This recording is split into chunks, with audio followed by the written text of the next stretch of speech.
Earthlings! Or just our chat of the moment. Hello. I'm going to attempt to stream and see if the lag goes away. If not, I'll probably try restarting everything. I just hope that's not necessary. But we'll see how it goes. Unfortunately, no music, which is a bit sad. But it seems like the music was making it so that it didn't want to. Like, even the music was stopping up on my end, so I'm not really sure what's happening. For everyone just having some technical difficulties with lag, it looks like my CPU and my GPU is pretty much maxed out for no particular reason. So, and my voice sounds off too? Oh my gosh. That must have something to do with the lag too. Is it, staticky?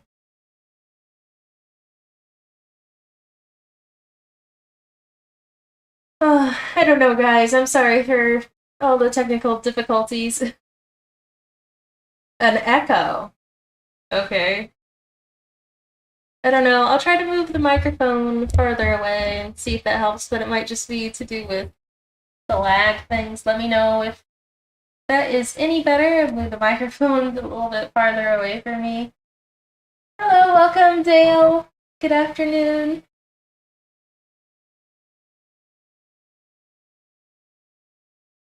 Well, I'm sorry. The microphone's not working, it's laggy. All that is too bad. Check my...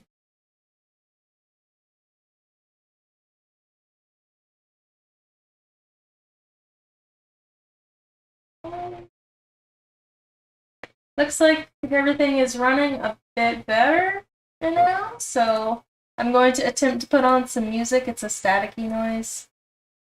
Yeah, that's, that might have to do with the lag or whatever is going on. Yeah, I'm gonna have to diagnose this after the stream, I think, so it doesn't happen next time. I'm not really sure what happened to the microphone and everything else. But I shall put on some music, which will hopefully tone down the weird echoey noise that you're hearing. So let me try to put back on my playlist and see how my computer handles that. Alright.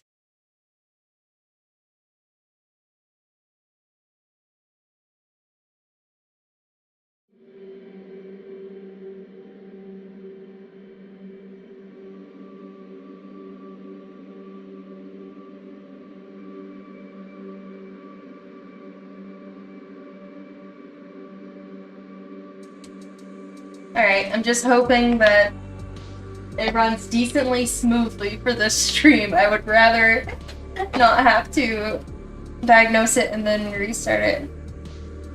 Unplug it and then plug it back in. Okay, I shall try that really quick. I might have to recalibrate it in VTube Studio though, we'll see.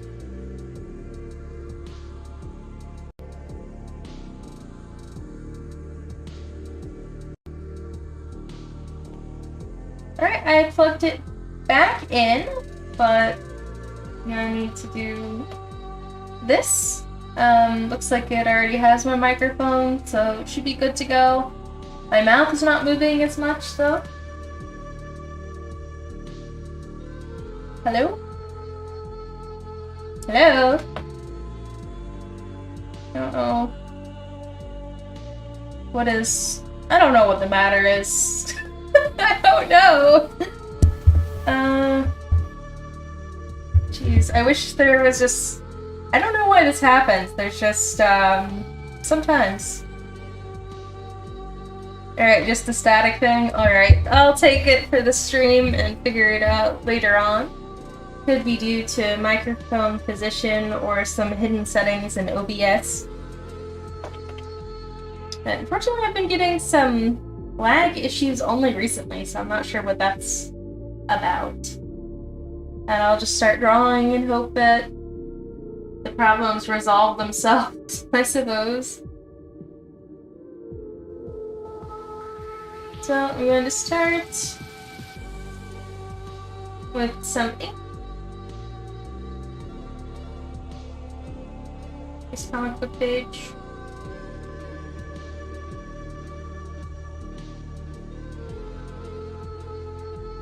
Still there?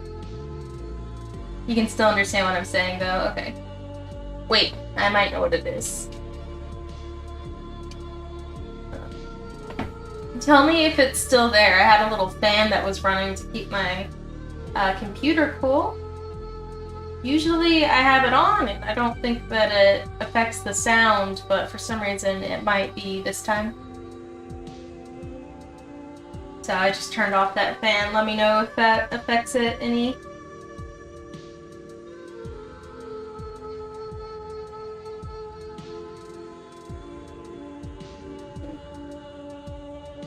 I'm glad that it's understandable at least. So, let me know if the fan was the issue though, because if not, I'll turn it back on to keep my computer cool, but if that was the issue, then it'd be nice to actually know the reason, that's for sure. It's hard to diagnose these things sometimes.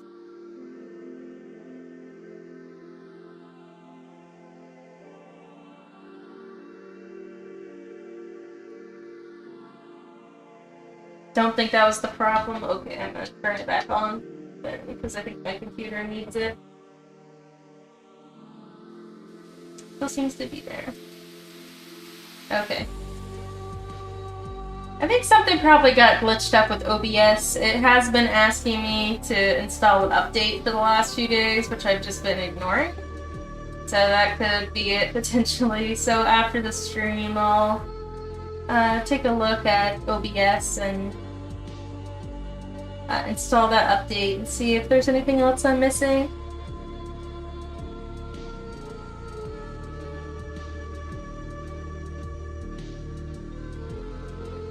Yeah, usually my microphone works just fine, so I'm not sure why. Hello! Welcome, Chonrad! How are you doing?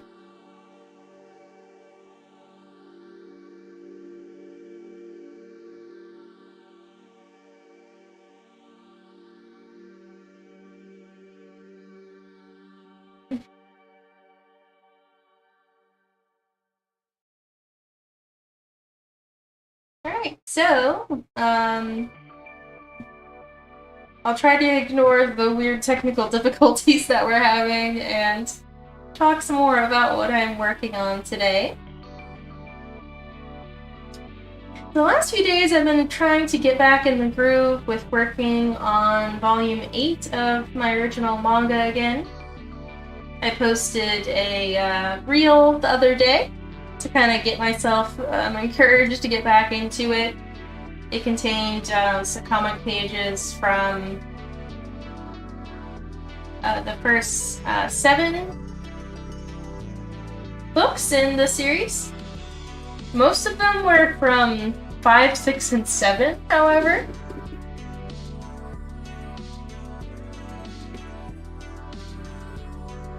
And didn't show anything new from volume 8 that I'm working on.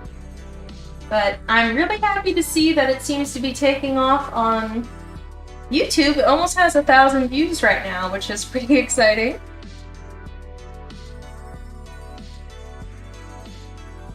Okay, thank you for letting me know how to pronounce your name.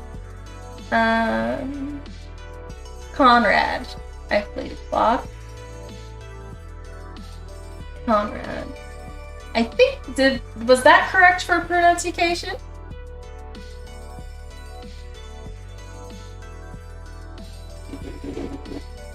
How are you doing?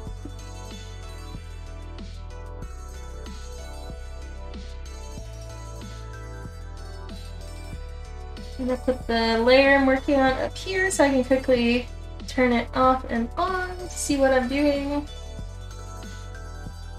Alright, there we go.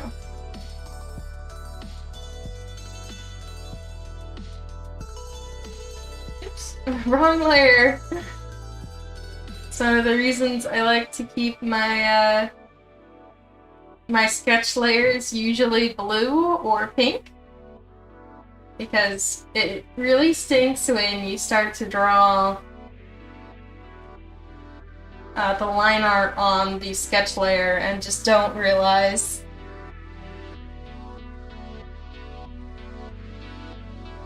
Okay, good! I'm glad that I was pronouncing it correct that time.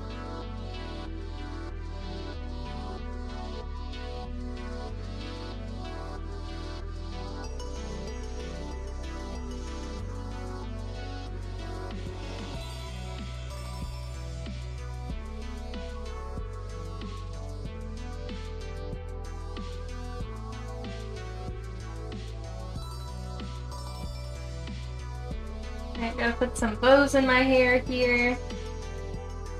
So as a normal girl, I usually keep my hair braided, which is what I'm drawing here for the comic series.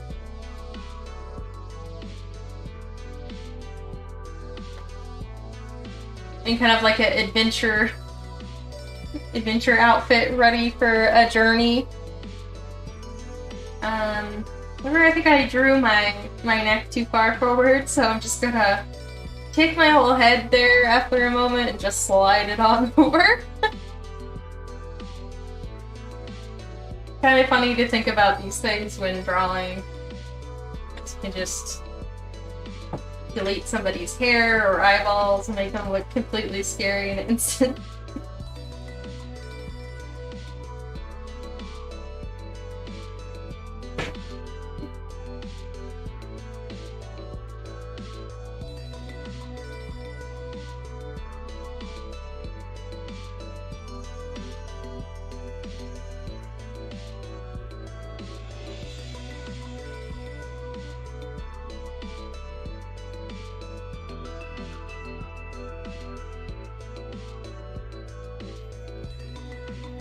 Alright, face is good enough for me for the instance. I'm just gonna slide it over so it fits on my neck correctly. And continue to draw.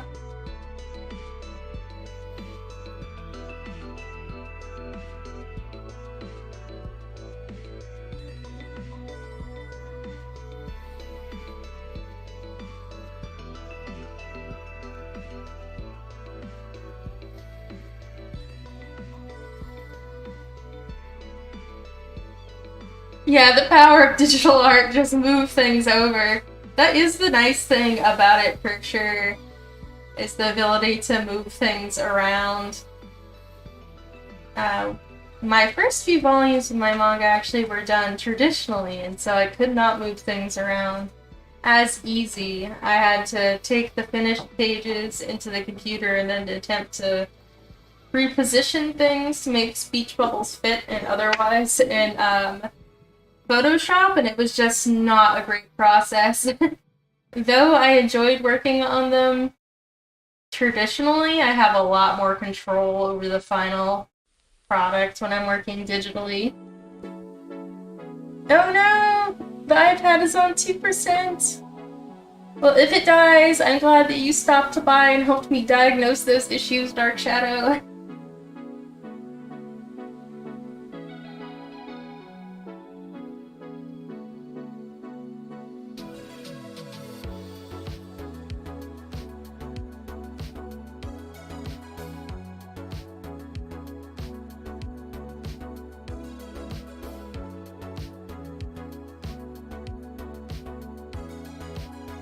And that would be the reason why the first edition of my manga for volumes 1 and 2 didn't have any screen tone in it. It was all cross-hatching done by hand and some Copic marker shading. However, for future editions, I did go back and add some traditional screen toning digitally.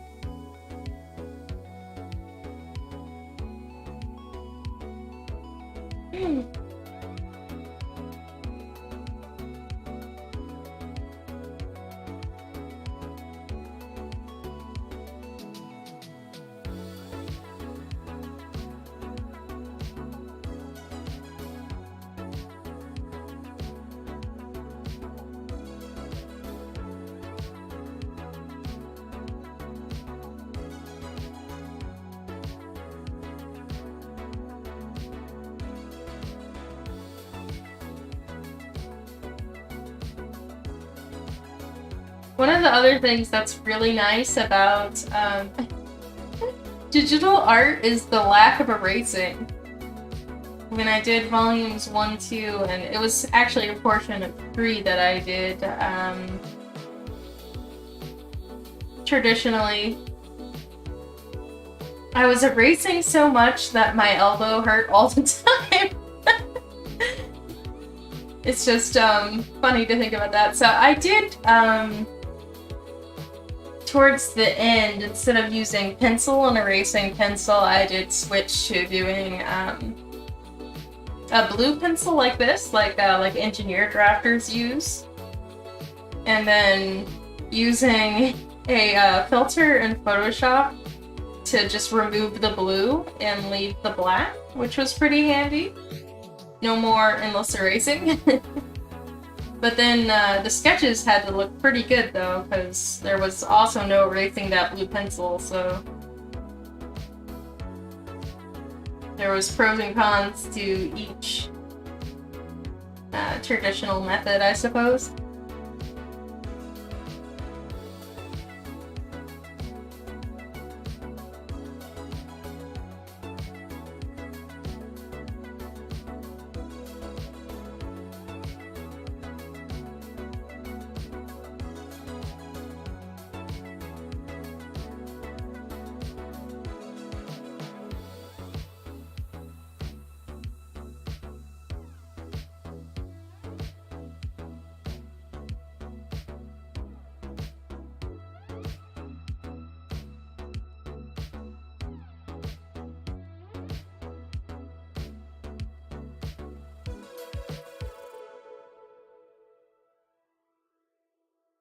Go.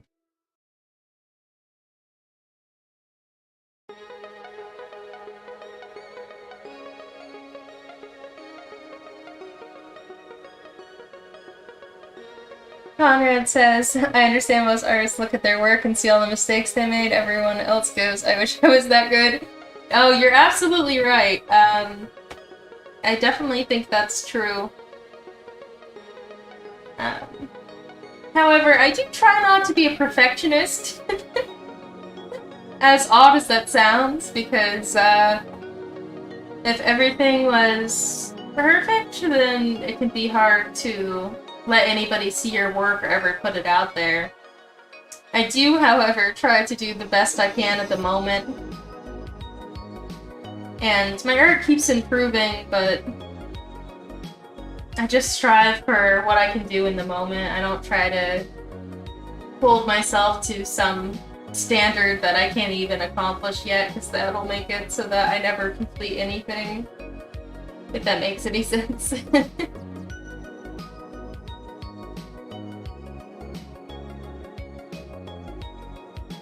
Yes, I know I could always be better, and I see things that could be better, but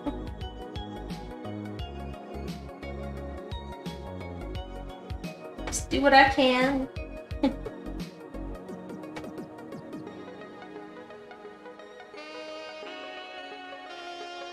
think the biggest improvement for me since my volume 1 is my usage of backgrounds. I really attempt to draw a lot more backgrounds to bring the reader into the setting now than I did when I started. So there's like a background every like 1 to 2 pages now, unless it's in the same setting, then I don't feel the need to show the background again and again, but that's help. Let's take away that sketch and see how it's. Welcome back, Dark Shadow! Ooh, Conrad says, monks in Ireland in the Middle Ages believed that perfection was unattainable by humans. Well, it's probably true.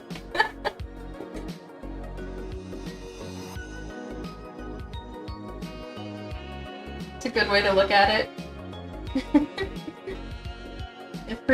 If perfection doesn't exist, then just do the best you can.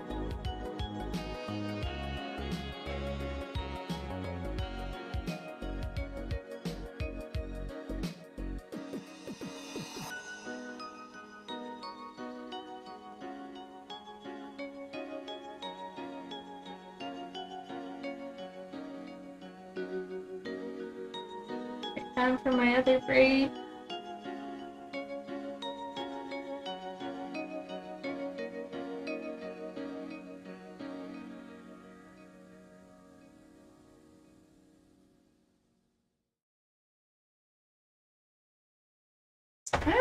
I was reading something about color recently. It's a book about color and its importance throughout human history, and there was something about how medieval people thought that the use of color was unholy at some point. So I just thought that was kind of interesting. And then later on, they thought that the use of color was okay as long as it was like only in church and only, I think, red and gold it was. I'm gonna have to relook at that so I can give you guys the correct facts.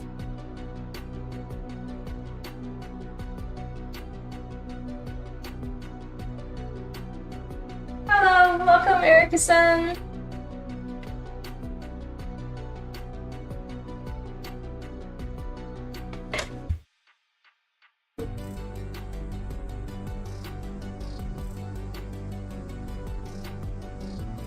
I think we all feel that way from time to time. You know, it's hard to feel perfect, you know. Even I don't feel satisfied with who I am, but just try to remember that, great profile picture from what I can see the little tiny thing. Oh, it looks like my OBS reconnected and then, or disconnected then reconnected. Please let me know if the stream is still happening on your end, everyone.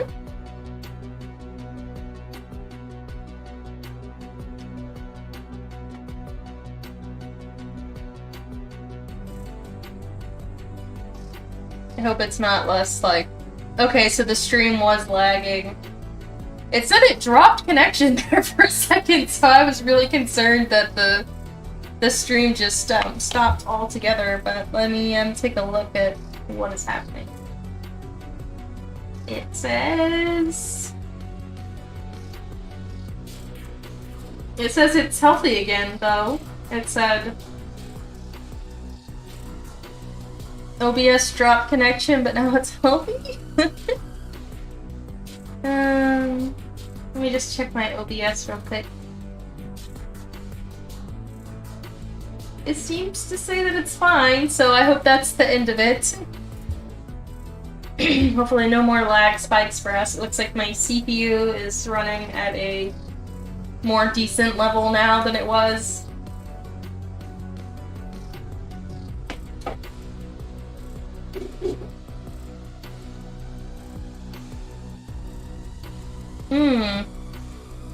It's possible weather can play with wireless or even wired connections. Yeah, I'm not sure what's been causing my issues this stream. I have had a few issues at the beginning. My microphone doesn't sound as clear as it normally does. As well as the lagging. And not really sure what's causing it 100%. The weather looks clear outside right now. It's a little windy though. I'm not sure if a storm is impending or not. I just hope it straightened itself out because I'm not sure what else to do about it.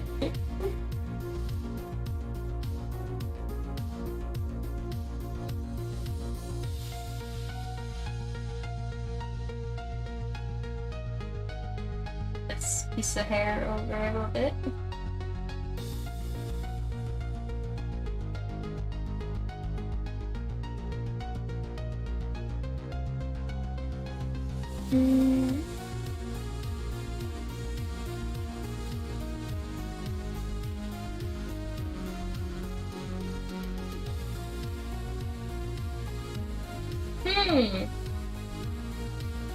Yeah, I haven't checked the wire connection. I think ours is in the ground here. However, there were some neighbor kids kind of like digging in that area the other day, so hopefully they didn't like unplug my connection to the internet or whatever. I think it must have something to do with my computer though, because of the level of power that the CPU is using, but I'll try to diagnose it after the stream so it won't happen next time. Also, whatever is making the microphone kind of echoey.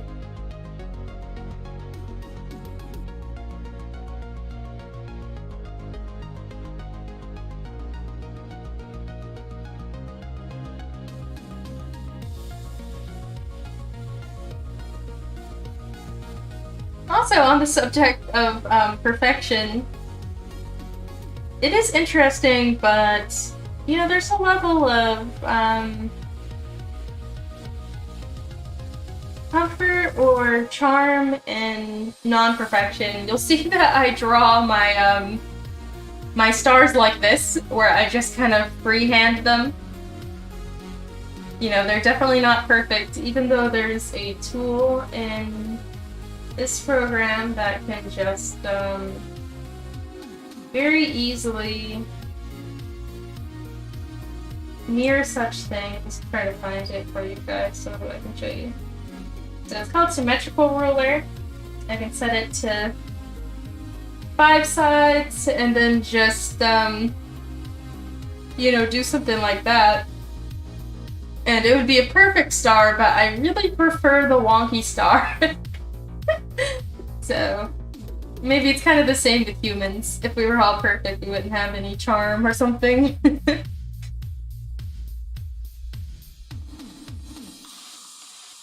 Chibis?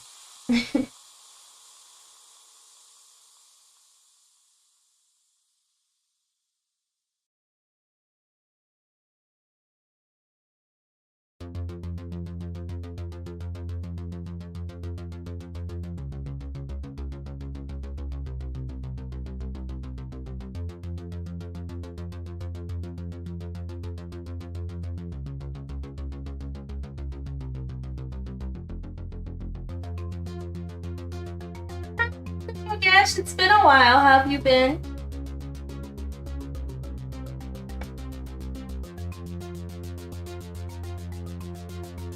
So, just on my other braid, I can't remember. Okay, so that braid probably fell over my shoulder, and this one's behind the shoulder, I would suppose. Here, so let's put the other one in here. This page is going surprisingly quickly. I feel a lot more motivated to get back into this story the last few days, so that's probably why. But it's an interesting thing, motivation. It can make things go much faster.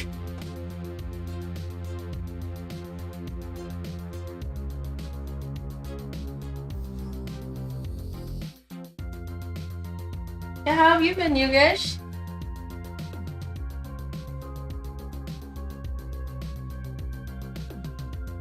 I have been enjoying working on my manga on stream as well, and I felt pretty motivated once I saw the poll that I put out the other day where I had asked if my viewers wanted to see me play Calico or Spore or the Isekai cooking game, or if they wanted to see me draw my manga. And there was 9 votes, and 100% of them went towards drawing my manga. There was one earlier today that voted for Calico, but still, that's a large percentage of people that want to see me draw, which makes me happy. So, I will probably work on my manga more often on stream now, that I know that people actually enjoy it.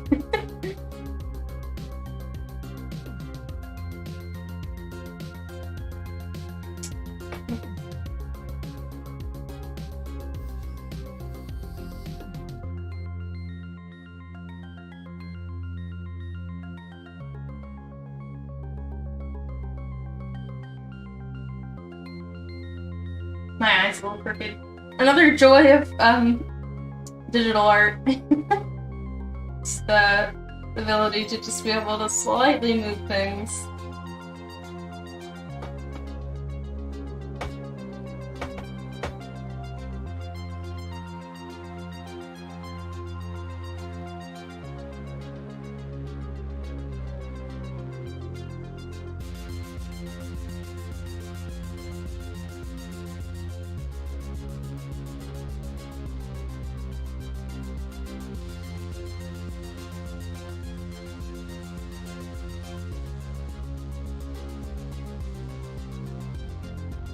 I didn't like how some of this hair came out, so I'm just gonna do it.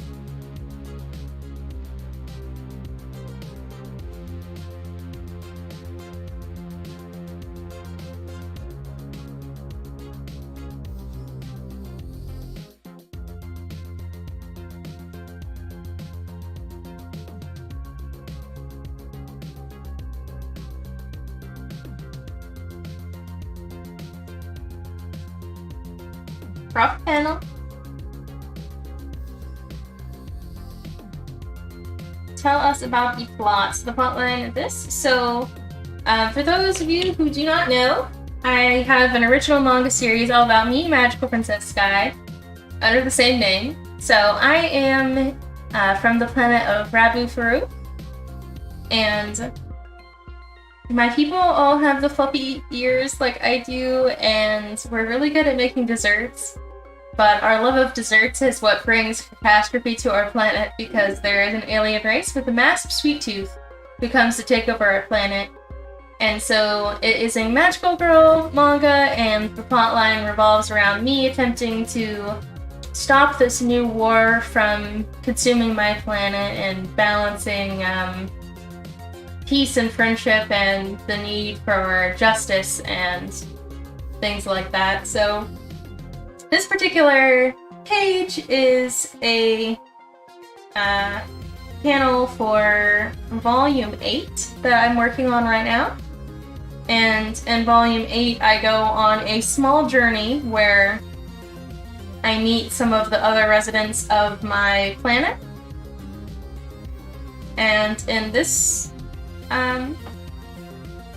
panel, without giving too much away, because again, spoilers if I tell you too much, if anybody in the chat has read up to Volume 7, but I receive a new outfit and some goods to continue my journey into the wilderness, and I also receive some spores of some plant species that are native to my planet. During the Great War, which was a few years ago, I was actually a magical girl at that time when I was younger and helped stop that war successfully, but with a lot of damage to the other alien races involved. But one of the things that happened during the Great War was that a lot of Rabufru's plant life was wiped out. And so there's only a select few native farms on our planet that still grow Rabufru food specialties.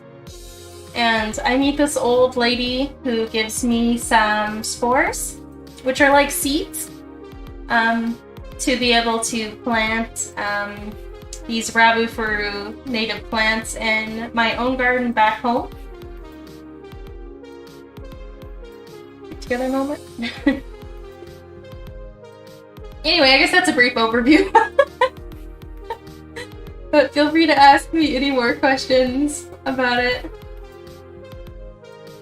So, it occurs to me that I forgot I was supposed to be holding this bag here that I drew. So, my planet is filled with plants a lot like Earth plants, right? Except for they propagate via spores. Mushrooms do this on Earth, but so do leafy plants like we have on Rabufru, such as ferns. So if you've ever seen a fern on Earth, they actually propagate via spores. So they have little spore pockets that they grow on the underside of their leaves, and then they burst open and release the spores, which then progress to the next stage of their life cycle.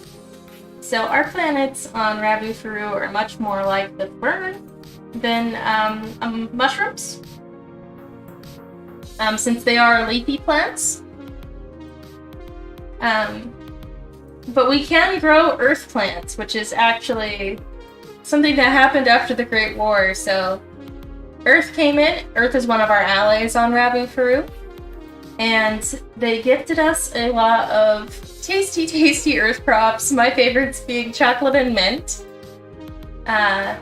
And we were able to grow those successfully on our planet. The only issue is that we don't have any pollinators on our planet, like bees or butterflies and things like that, since our plants never evolved to need a a pollen spreader. And so Earth also gifted us these cute little pollinator robots that act like little bugs and spread our pollen around. Let me show you a picture of those. That was on a comic book page I was working on last month or a few weeks ago. I can't remember now, but I'll put it up to show you. Yes! Yes, you're right. That has become an issue in recent years. While Earth gifted us a great thing with their plants and their pollinator bots to help keep those plant species running, unfortunately it has actually made the percentage of farmers that are willing to grow Rabufru native plants a lot smaller, and Earth plants are spreading into those fields and making it so that it's harder and harder to grow Rabufru plants, so it's definitely an issue that our planet is facing right now. But these robots are certainly cute, that's for sure!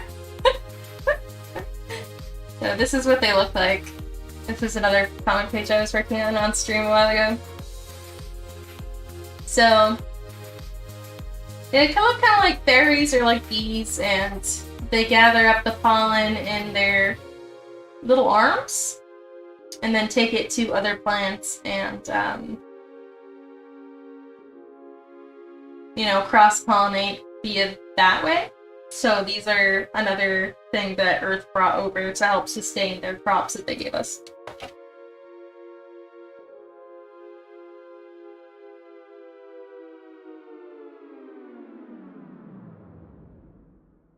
Yeah, so just a little bit about Rabufru's ecosystem. Soon I'm going to be drawing a little diagram of our plant's life cycle, which should be pretty interesting. That's for an upcoming page that I still have to draw for this volume.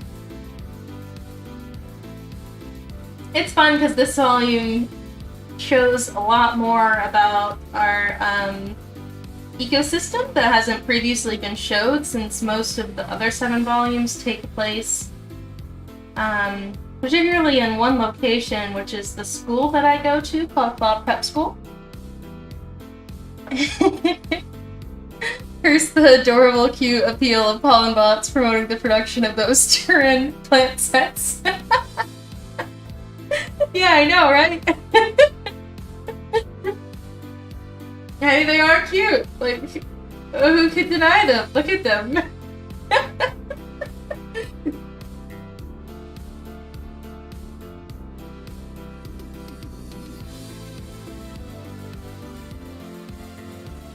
Right, I have my travel bag now, which I forgot to put.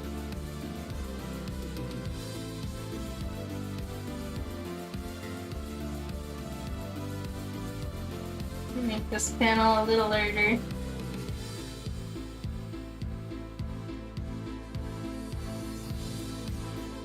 It looks a little weird. I think I just need some screen tone, so I'm actually going to put some screen tone on my existing pages. Something kind of interesting about my process when it comes to comic book pages is sometimes I do some line art and then I go back and I do some screen tone and then I might change things up. So I'm gonna go ahead and do some screen tone on this one to see how I like it.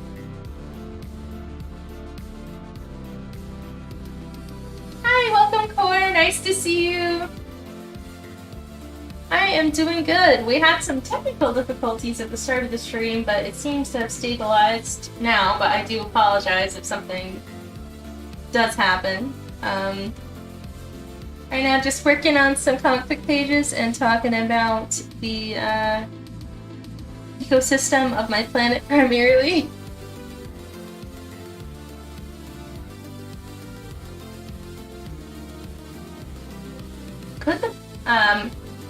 Conrad has an interesting question about the pollen bots. Wants to know if they can be utilized to help disperse Rabufru native plants. That's actually a great concept. I'm not sure if they could, but I could probably ask some government officials about it. Our government's pretty cool, so you can just go and talk to government officials if you're ever concerned about anything or have any suggestions. But one of my friends at my school, Pepper, her mother is pretty high up in the government, so maybe I could ask her if they've ever considered that. That could definitely help keep our plant species in dominance of our planet. That'd be cool. Laura wants to know, is there any chi pages? So not at the moment. I'm not working on any pages with the character Chi at this specific moment. There are, however, some coming up for the end of Volume 8. Right now, I'm working on a chapter where I'm kind of away and off from Cloud Prep School, and so Chi is not involved, but you will see him plenty in this volume.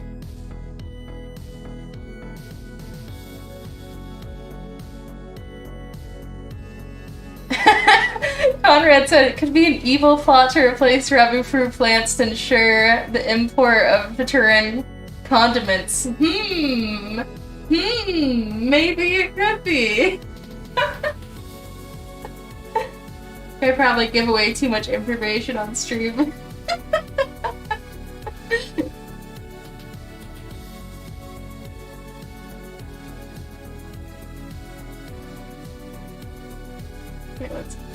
My chin looks weird in this, so this is one thing that screen tone helps me see.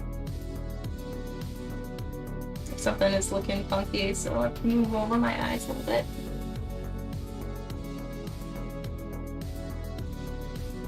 Oh, oops, my eyebrows didn't move too.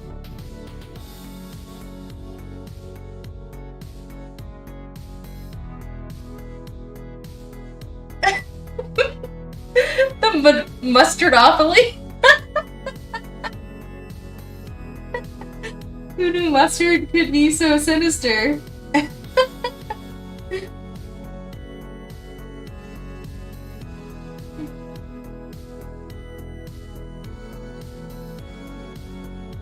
Yeah, mostly it's sweets. So our planet is known for being a great sweet producer in the galaxy, and so Earth gifted us a lot of sweet things. A lot of like fruits and prized flavors, like I was saying, like chocolate, coffee, strawberries are very popular, even spices. So spices like cinnamon or anise are also popular to grow nowadays. They're kind of like out performing some of the popularity for our native flavors.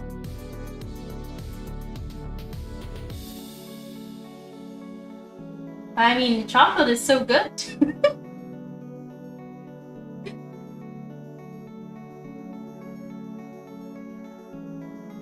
Before the Great War, we did use some earth plants in our cooking, but we had them imported instead of actually growing them. So we already knew about a lot of the flavors, just not how to work with them from like a plant perspective.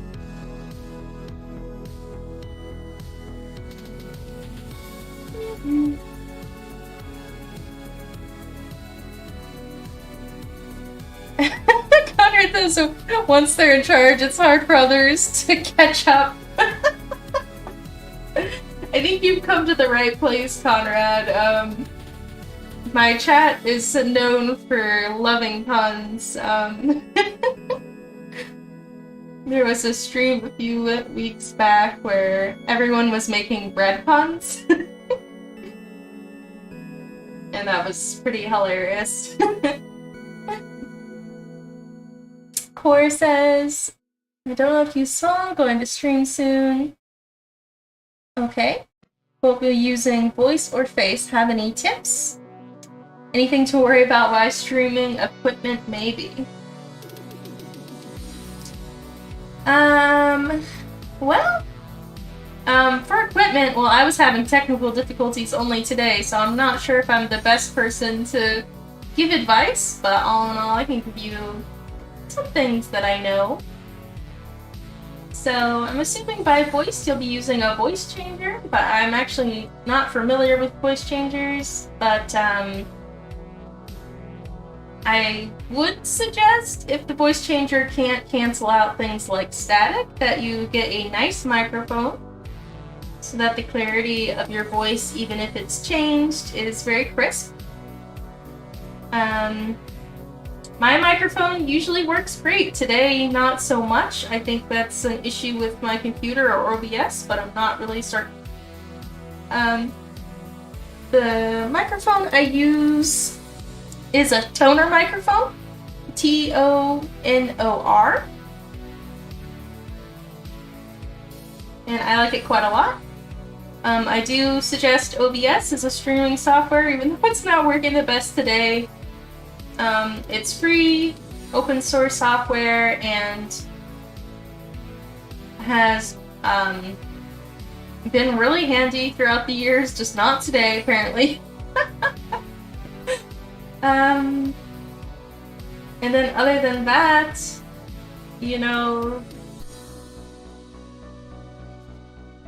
I don't know. I mean, I'm assuming you're going to be doing a VTuber streaming if you're not showing your face, so I know that there's other VTuber facial tracking, but VTube Studio is the best as far as I'm concerned. The other thing is, if you want higher quality facial tracking, you could buy an old iPhone instead of using a webcam. So I bought an old refurbished iPhone to use as a webcam only. I do not use it for anything other than being a webcam.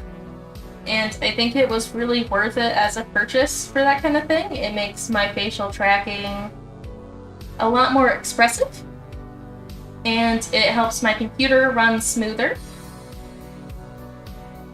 I don't know, that's all I can think of at the moment, but feel free to ask me any more specific questions. Core says, I might use a voice changer, might not use voice at all, don't completely know. Won't be VTuber stream. Oh, okay. So just kind of silently showing your progression through games and things like that? Then I don't think you need much to start with at all. You don't need a microphone or webcam or anything. You could probably just begin at any time in that case. And Core says, Carl recommended OBS as well. Have to download and set it up. Perfect to ask this actually, but will OBS accidentally dox you? I don't think so. I'm not really sure how it would do that.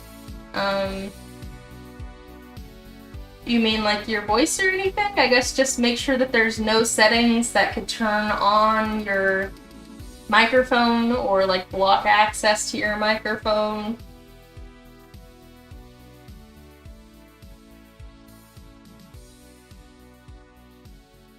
But no, I don't think that there should be any way that it would do that. As far as I know, at least.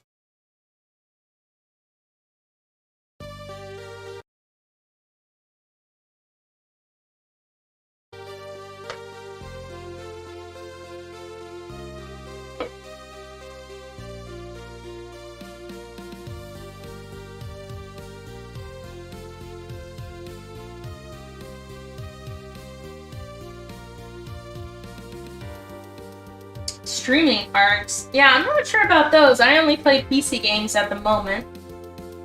So honestly, if you just start with PC games, though, like, it'd be pretty much free, I would think. So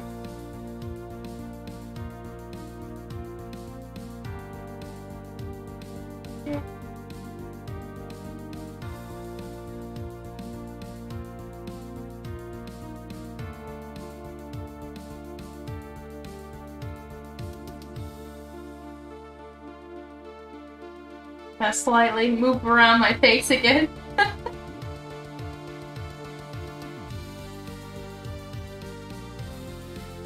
And I think, well, I think that eye is a little large, but that's fine.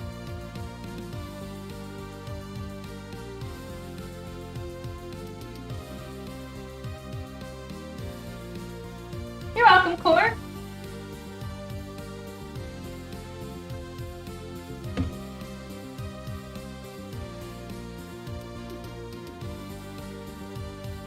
I know you've been talking about wanting to stream for a while, so that'd be cool if you, go ahead and go for it.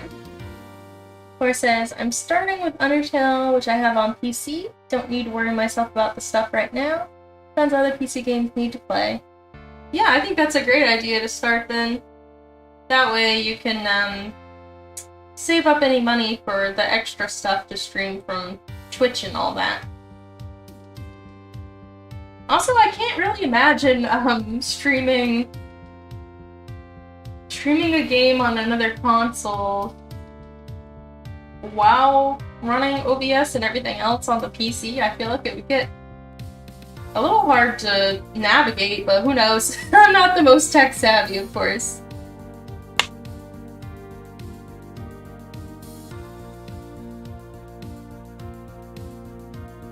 I am not sure when I myself am starting on my first experience with Undertale, however,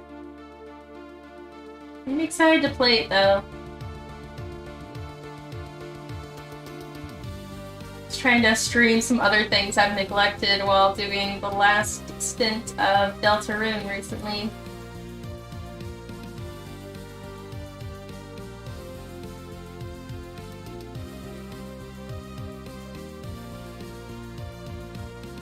Right, there we go.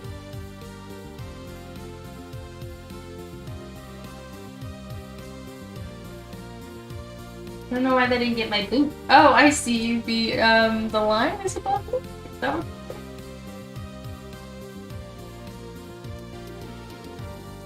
Yes, the line was above this artwork.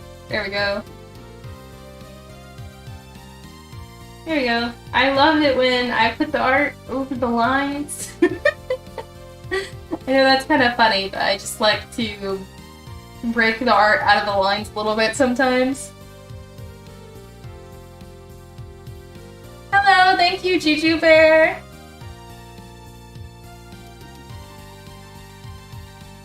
Thank you for the encouragement.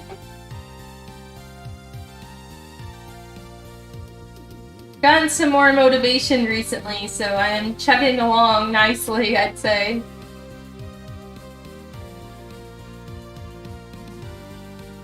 Starting to get more into the flow of things. I think the start of each volume is always the hardest, and I keep learning things, even being on volume 8, but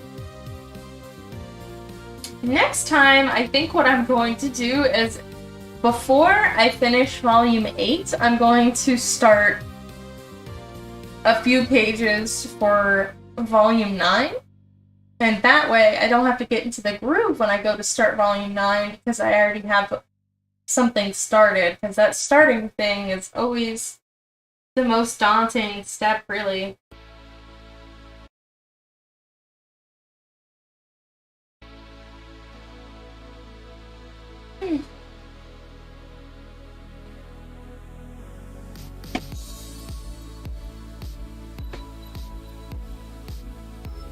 Alright, reduce some screen tone for this one.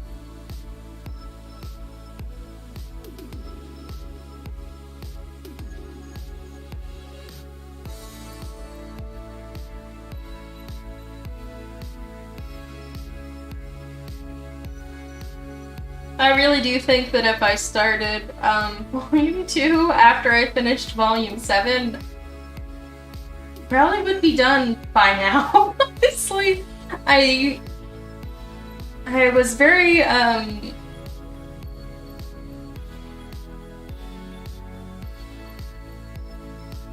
don't know how to put it. Like,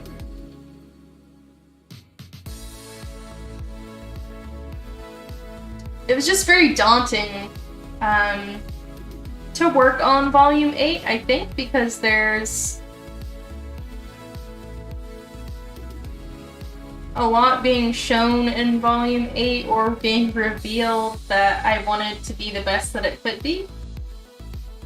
So other than just the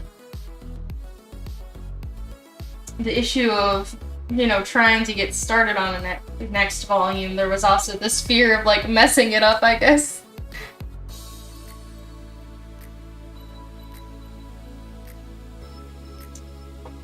Juju Bear is asking my thoughts on Shugo Chara. So, I absolutely love Shugo Chara. However, I got into it really late, I think, for most people. So, I got into Shugo Chara when I was about 21 or 22.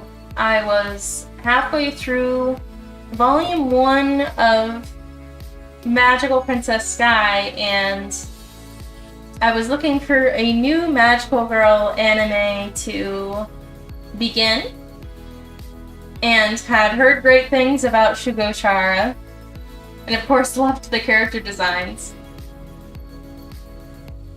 And so I watched Shugo Chara, or I really binged it, between working on Magical Princess Sky for, I think it was volumes 1 to 2 that I watched all episodes during. And I usually watched like 3 episodes a day. 1 in the morning, 1 at lunchtime, and then 1 at nighttime. And I used it basically to bribe myself to get pages done. So I'd be like, if you get 2 pages done today, then you can watch a 4th episode of Shugo Chara.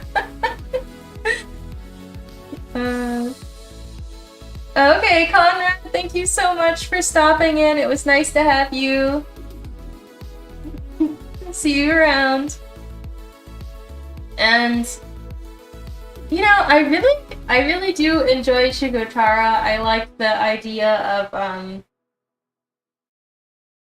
focusing on those dreams that you have for yourself, basically like your career or the dreams you have for a future better version of yourself that comes to fruition as a magical girl or magical boy transformation.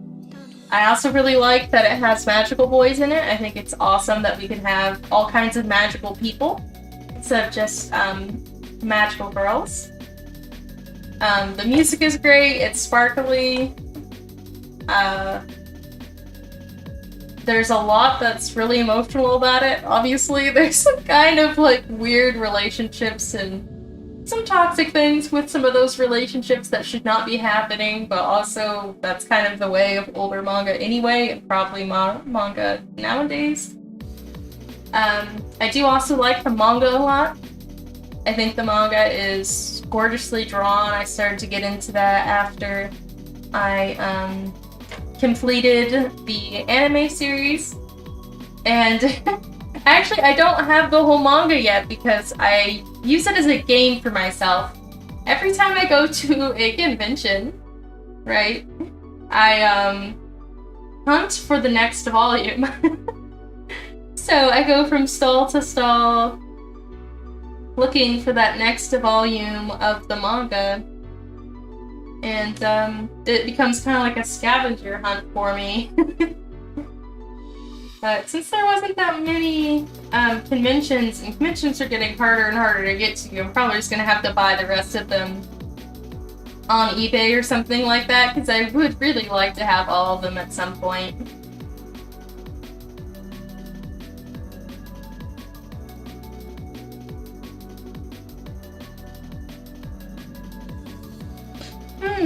What do you think of Shugo Chara, Juju Bear?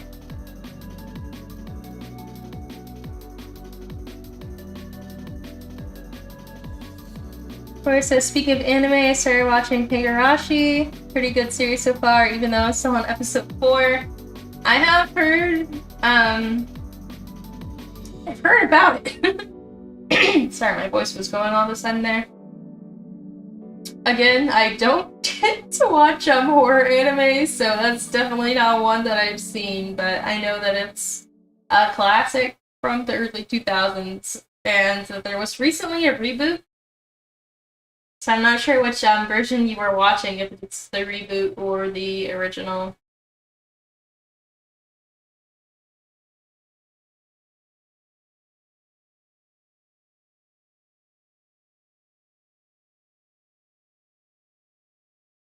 Vtuber says, I absolutely love Shigochara manga, own all 12 volumes, really love the art. Every time I read it, gives my heart pure serotonin.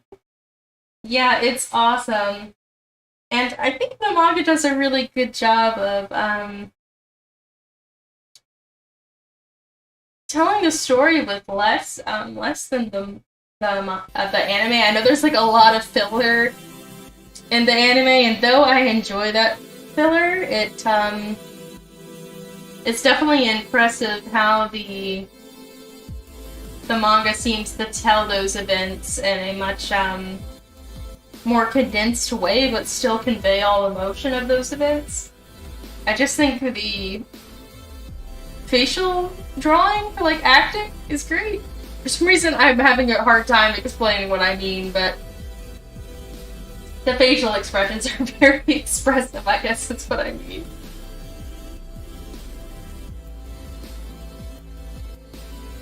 And the other thing that I really love about it is not to judge a book by their cover. I love how Amu, you know, she seems mean and she seems standoffish, but she really just wants to be, you know, this friendly kind of person, and I've definitely felt that in the past, so I like seeing that expressed as a character trait. She's very interesting from a main character perspective, and I love her a lot.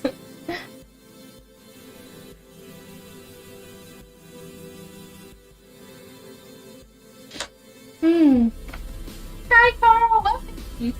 Good to see you! Cora says, I'm gonna be honest, my opinion, I love older anime styles. 1998 to 2010-ish, that's the best styled anime, just so beautiful to me. Don't get me wrong, still like current anime style nice, but older style has a place in my heart. Now, I definitely think you're right. I'm the kind of person that sometimes even goes farther back than the 90s, you know? To the early 2000s, up to maybe like 2015.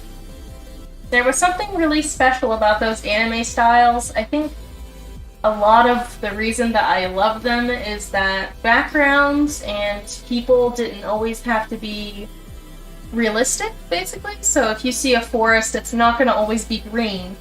Depending on the mood, like in Sailor Moon, this was really a standout for the old versus new, is depending on the mood, that woods could be purple or red to really evoke the mood of the scene instead of what it actually looked like. The colors were based on those feelings.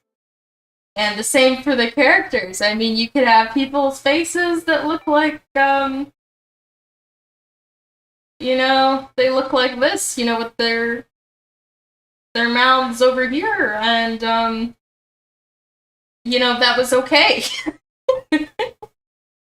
Just really big expressions, you know, instead of, I feel like nowadays, people are afraid to contort their characters' faces into these funky shapes, and I really miss that.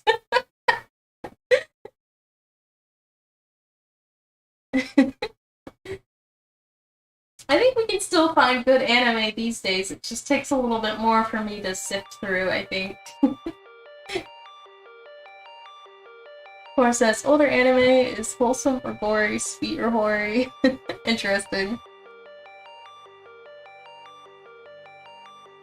There's probably some in-betweens. Some wholesome, yet gory anime out there, probably. I don't know.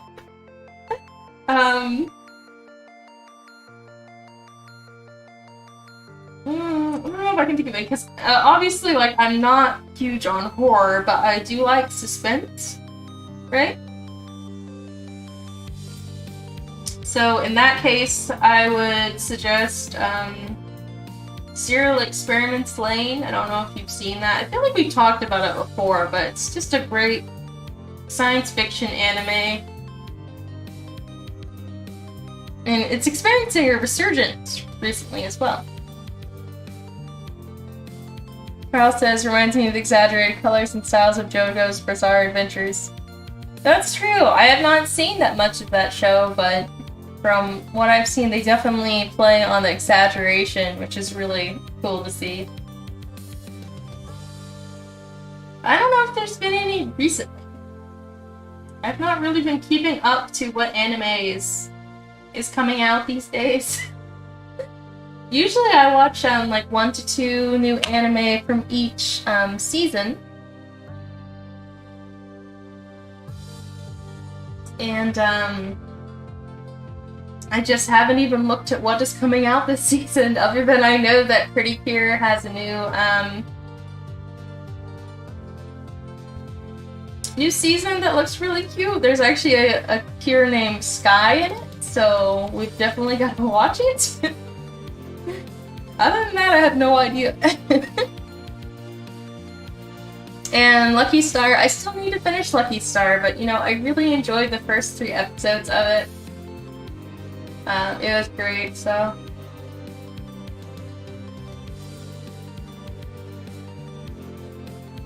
And yeah, I think you should definitely watch Serial Experiments Lane. Carl, if you've been recommended it, and I'm recommending it to you, it's awesome. It has, you know, not so much of like the exaggerated emotions that I was talking about, but they use environmental color palettes so well to express the mood and intention of a scene without always having to keep everything looking very literal. It's just full of wonderful symbology of like interesting settings, and it takes place like it was made when the internet was not even really like a solidified thing at that point, and yet it talks about the internet and basically something close to VR, which is very interesting. So also the soundtrack is amazingly good, so just high recommendations all around for that anime.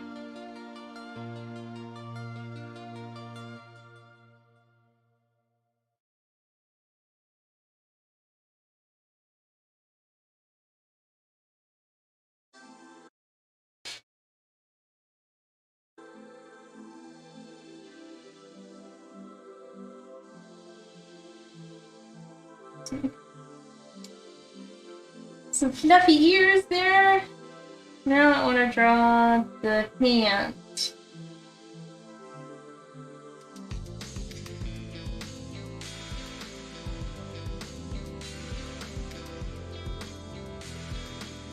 I did love Space Patrol logo.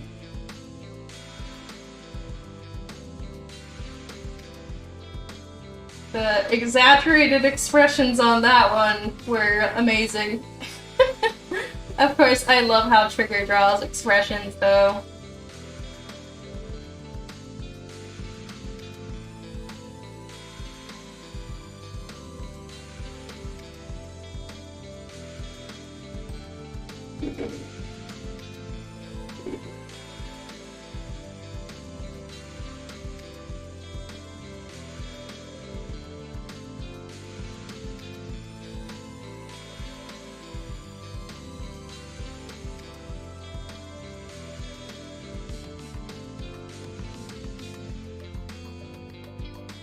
Has anyone here been keeping up to seasonal anime this season?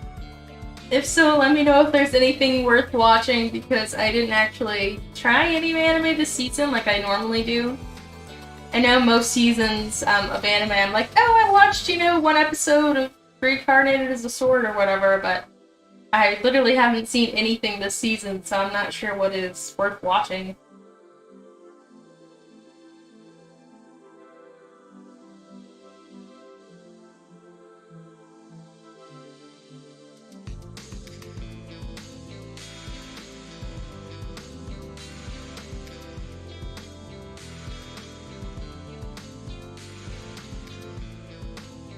I'm gonna draw this little container to hold some spores, like a little vial.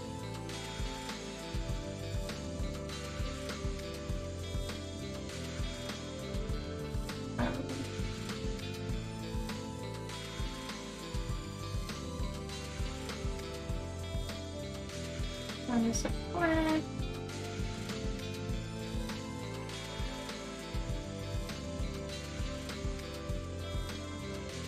Alright, that's getting somewhere.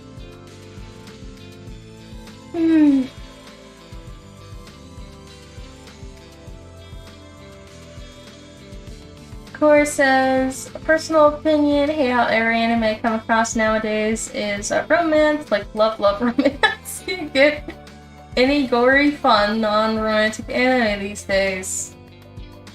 Yeah, I don't know about any gory anime these days. I'd be the wrong person to ask, honestly. Non-romantic gory anime, yeah, I would have no clue. But anime does seem to go through phases, you know. Nowadays, all I seem to see is there's a lot of isekai anime, and that's really prevalent. Anime just kind of goes through phases, I think, of what is popular.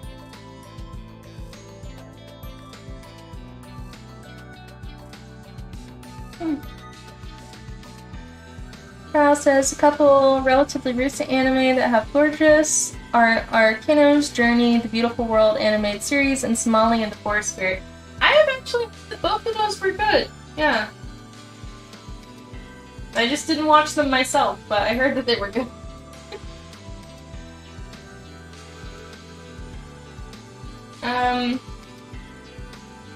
Okay, I actually might know one for you, Core. A gory non-romance anime. Well, it's mostly non-romance, mostly. There's a little bit of romance that comes in, but it's not the same kind of romance that I think you see nowadays so often.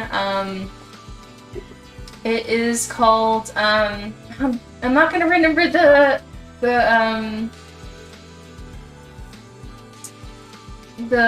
Japanese name of it. The English name is To Your Eternity. It is somehow very wholesome and very sad, but also very gory, so I would recommend that one to you.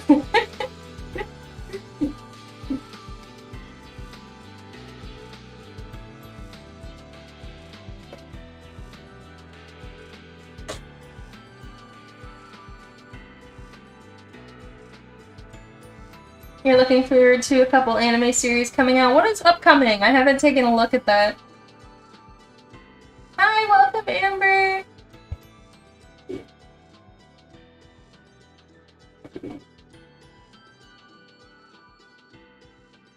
And To Your Eternity is actually pretty recent as well. You know, it's not really so much about exaggerated facial expressions or anything like I was talking, but beautiful, wholesome, painful, and gory, I guess.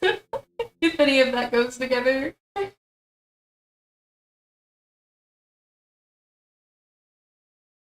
Okay.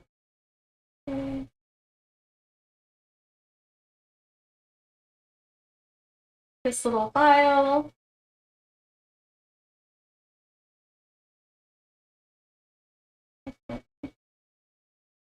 I'm going to draw some different little spore clusters in here. Kind of like seeds that we're being given. What was my first magical girl anime? So I actually read two at the same time. When I first went to... Well, I had gone to the library, public library many times being a kid. But the first time that I saw their small manga section, I picked up two. And I can't remember which one I read first, because I got them at the same time. But both were by Clamp, Cardcaptor Sakura and Magic Knight Rare.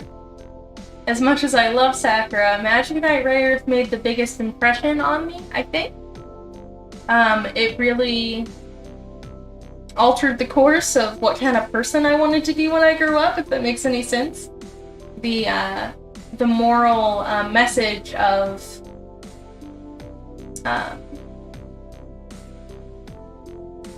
your will or belief in something becoming strength was very important to me. You know, still to this day, it's hard to, basically manifest what you want, but Magic Knight Rayearth talks a great deal about that. There is also a chapter in Cardcaptor Sakura that I hold very dear to my heart, where she realizes that her magical spell that keeps her safe is the words, "Everything will be alright." And both those things from Clamp I've carried with me throughout my life, and it's what made me really love Magical Girl manga in general. You know, this idea that you can be cute, but it comes with a strength, you know? A kindness that can't be broken. A belief in oneself and the people around you. After Magic Knight Rayearth and Cardcaptor Sakura, I continued on to Princess Tutu, which became my #1 favorite. Princess Tutu, I love it so much. You can see a lot of inspiration from it in Magical Princess Sky. I also read Saint Tail and a few other Magical Girl manga around that time. Yeah, I love the Magical Girl genre so much.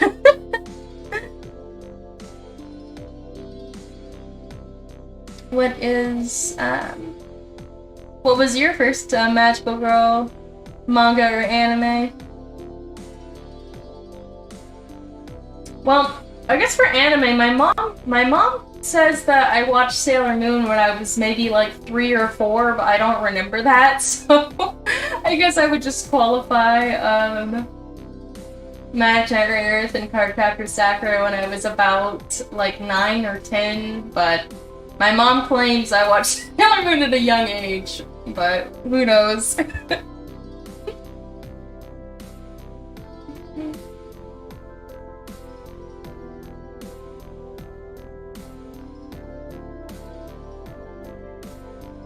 Hi, welcome! It's been a while. How's the stream going? It's going good now. We had some laggy issues early on, but it seems to be stable at the moment.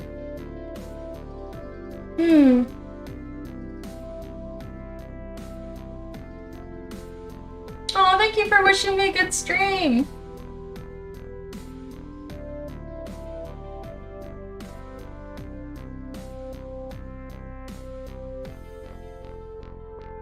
I feel like I had another thought after that, but I forgot what it was now.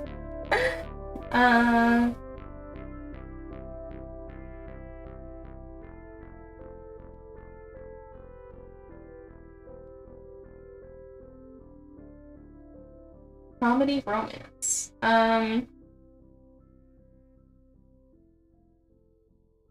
Yeah, I've never really been so much into romance anime that are like slice of life. There's not been many that I've been able to get into, but there's one that has some romance in it, but it's really just more slice of life with a little touch of magic, but it's called Mako Market. It's by Kayoani, so the same people that made K-On! And I love that one a lot. It is beautiful and funny. Like, it has the right sense of humor for me, I think. You know, I'm very picky about what kind of humor I watch. So that's a good newer one that has some romance and humor in it that I liked a lot. Well, I mean, by newer, by newer, it's not actually that new, but you know what I mean.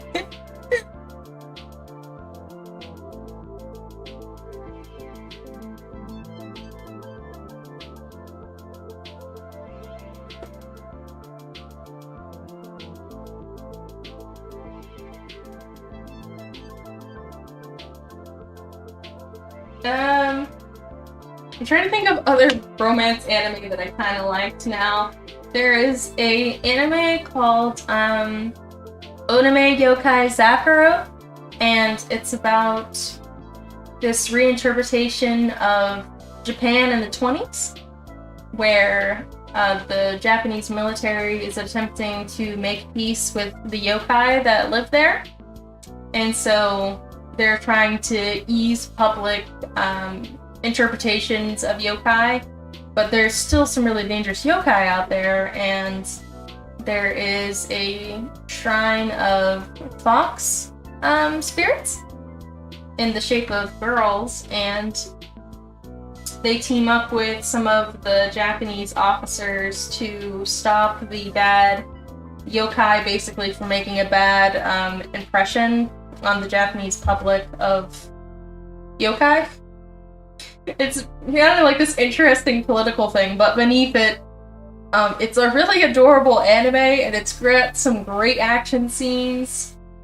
It delves into some kind of important topics, I think, and is overall really beautiful. It's again from the early 2000s. I don't got much new to recommend, I suppose.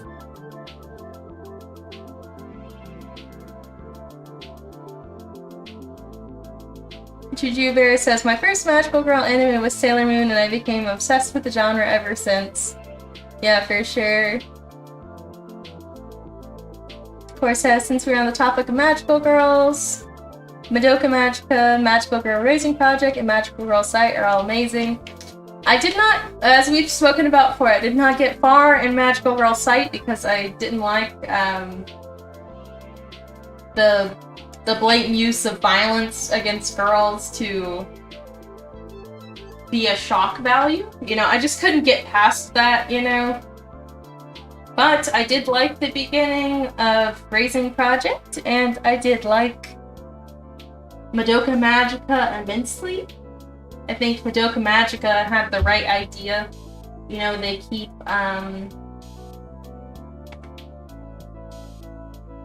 they keep true to the genre, you know, the things that make magical girls, you know, hope in humanity, friendship, you know, questioning good and evil. But they kind of did like a look behind the curtain at some kind of negative thing that could happen if you were a magical girl, which I found very interesting.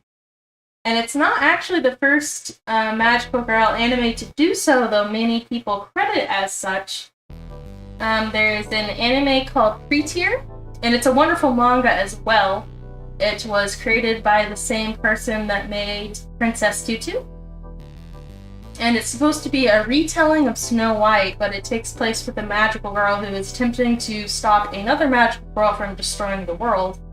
And it's awesome. It's one of the ones I recommend for people who are just getting into the genre because the anime is very short. It's only 12 episodes, so there's no filler or anything like that, so people can get an idea if they like the genre before watching things that are longer, like Shigotara and that sort of thing.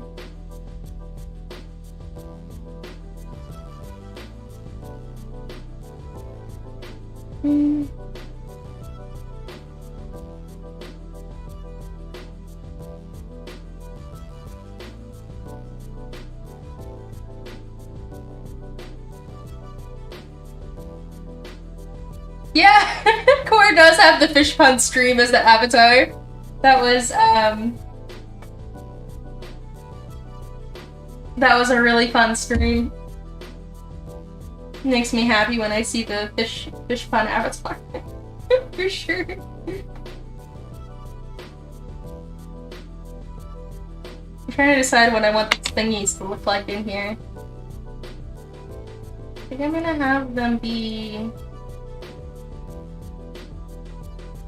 white, I think, and well, no, I don't know what to make them, how to make them stand out here. Just gonna put this all in a different layer.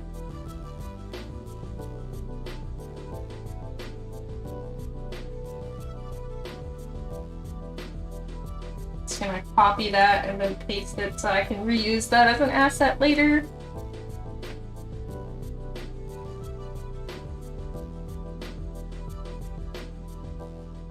I'm glad you'll keep the avatar for a while.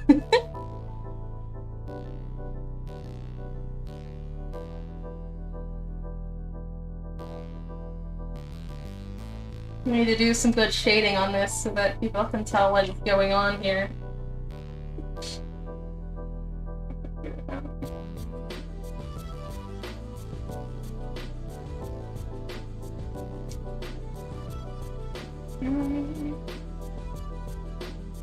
Gotta figure out which way she's holding this.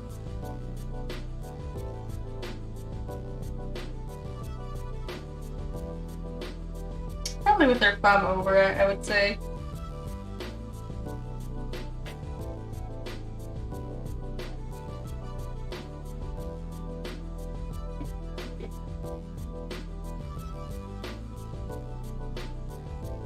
Alright, there we go. I'm gonna do...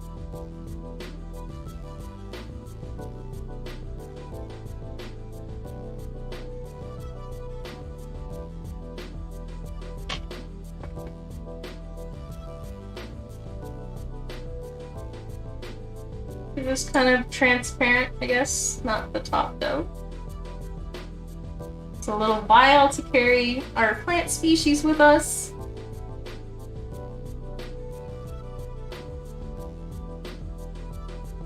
I don't know if that did anything.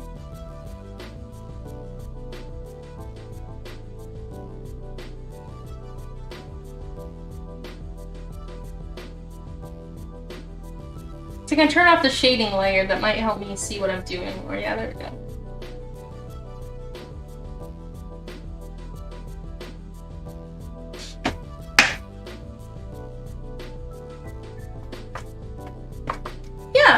Yeah, like I said, pre-tier is a good one to start with. I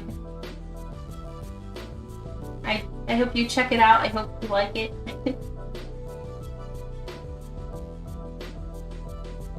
I always get nervous when people take my recommendations that it won't be a good recommendation. But I do know that like not everything is for everyone, but I still get nervous.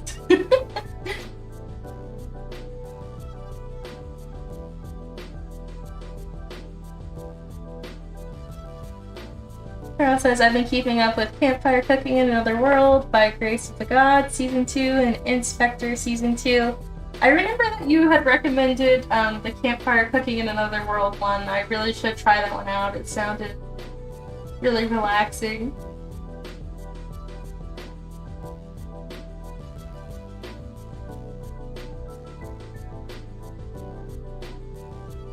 Yes, Sugar-Sugar-Rune is one of my favorite magical girls. Probably, I can never pick like favorites or a top 3, but it's in like my top 5.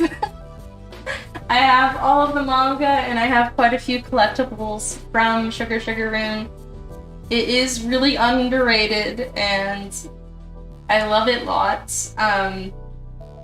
You know, very heavy on like a sweets theme. I watched it again when I was a little older, so I watched it around the age of like 17, 18, right? But it came at a good time for me and it really got me back into anime. Beyond that, I mean, it's very well done. Very artistically pleasing. Just really cute character designs. I've even cosplayed one of the characters.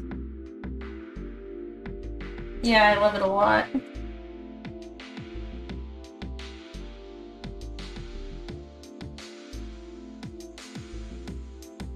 It's another one that's kind of on the longer side, but you know, I think another reason that I like it is because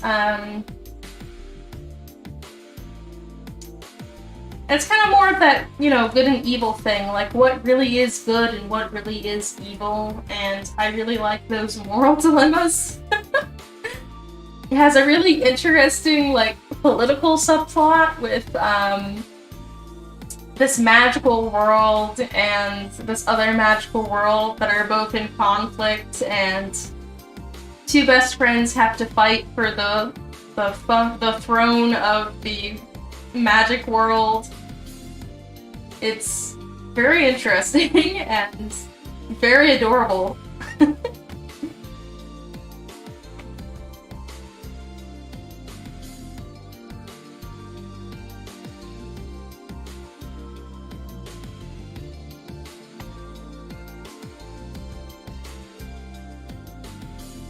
Somehow this spore got outside the bottle.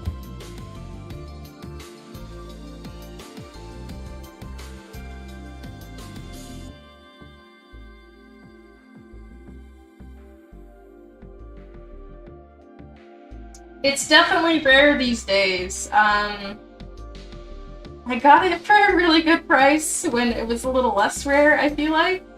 Somebody that was selling off the whole set. I just got lucky.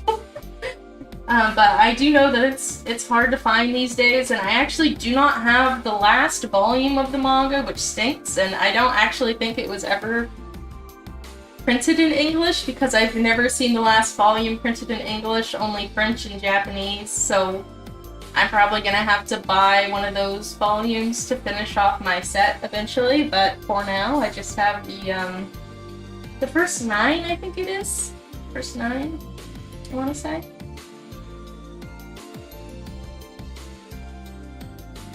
Oh, awesome! I'm glad that you're starting up the music again. I'm excited to listen to it, Core.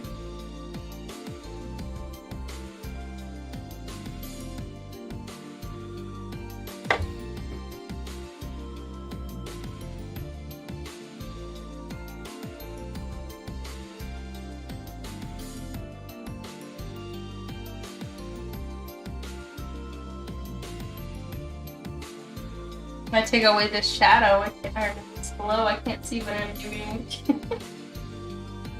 Make something too shiny.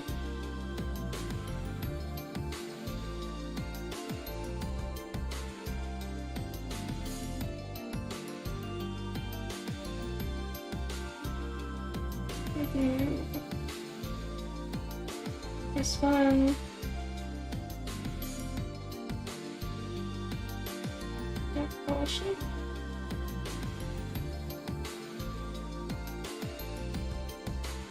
One manga that's really rare that I wish I could find is Mermaid Melody. Another magical girl anime.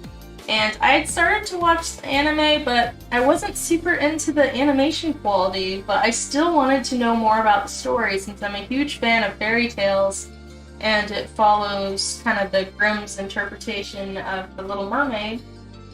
However, I cannot find the manga, and when I could, it was like $100 or something, so that's one of those ones where I just hope they reprint it in English someday, you know? Because I'm not really one that likes to read manga online. I feel like I'm staring at the computer enough during a day, and it just doesn't feel worth it to stare at the computer any more than I have to. So I really like physical collections of the manga, and I hope I can find that one.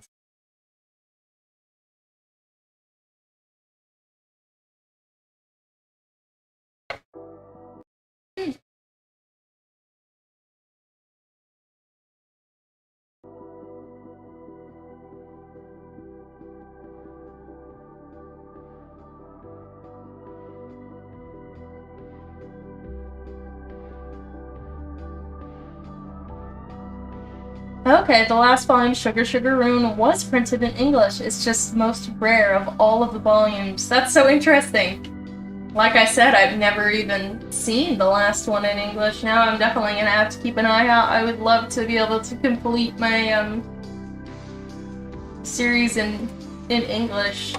That would be really nice.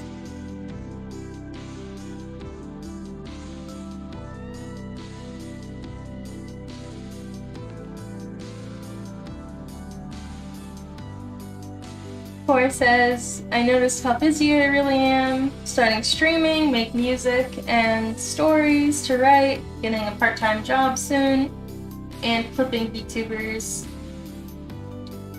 That is a lot of different hobbies. So you just have to find out how to balance them, and remember not to overwork yourself on any of your hobbies, because That can lead to dislike for your hobbies, which is no good.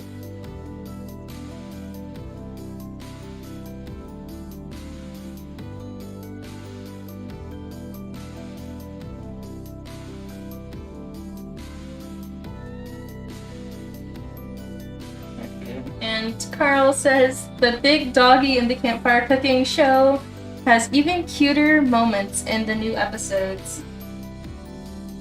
That does sound very cute and tempting to watch.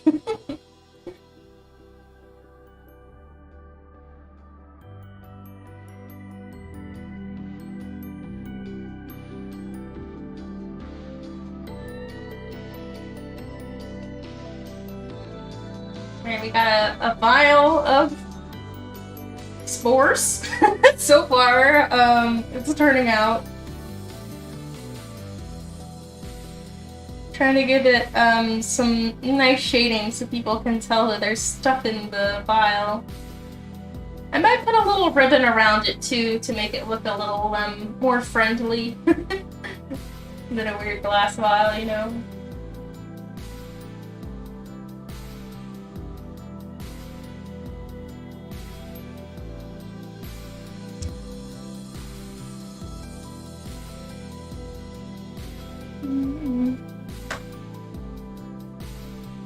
Hello, Matthew, welcome!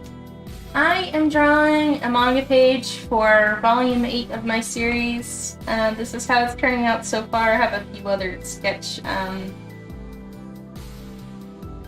trying to find where the ones that I want to show are. Apparently I just use this as a doodle dump. Alright, there we go. Some of these. So these are the other ones I have to complete, and then I just have to finish screen toning it. It's just a page from volume 8. I meet with an old couple in the country area of Rabufru, and they give me some spores of some native plants so that I can plant them at my home farm.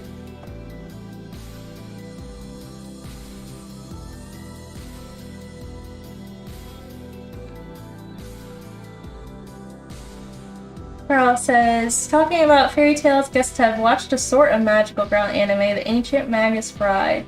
Beginning is dark, but it's one of my favorite fantasy shows. I have also heard good things about that one.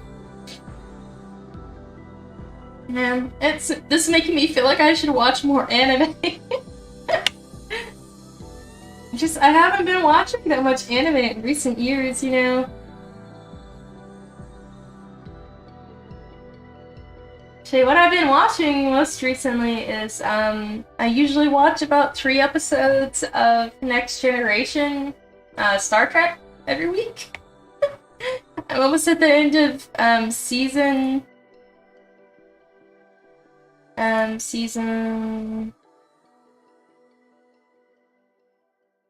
Forgot what I was saying for a second. I am almost to the end of season 7, the last season. And I'm very sad. I have loved it very much, and it's given me a lot of inspiration. I guess I will rewatch it in a few years, probably. But I don't know if there's any other Star Trek seasons that compare. I've heard that there aren't, but who knows? Does anybody have any suggestions? I just love how they tackle large concepts with such morality, but also this questioning of what morality really is. You know, it's very wholesome and has some really interesting science fiction in it. And a lot of the things they're talking about feel very relevant to today.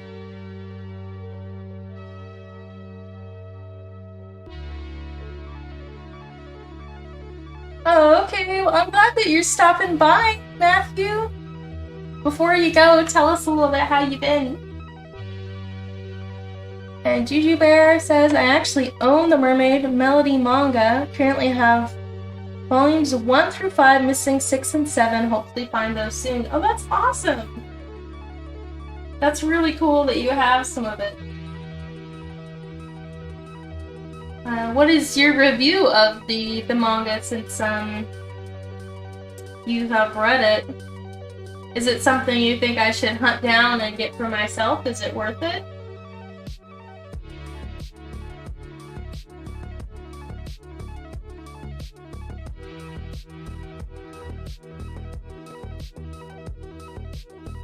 They do like very detailed shading on the hands to make this file look more realistic, I guess.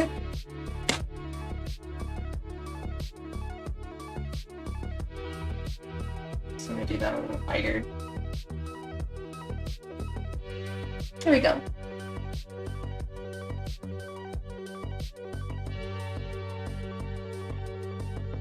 Carl says, yes, I love the stories from the Next Generation. I think Voyager is similar, but not as great.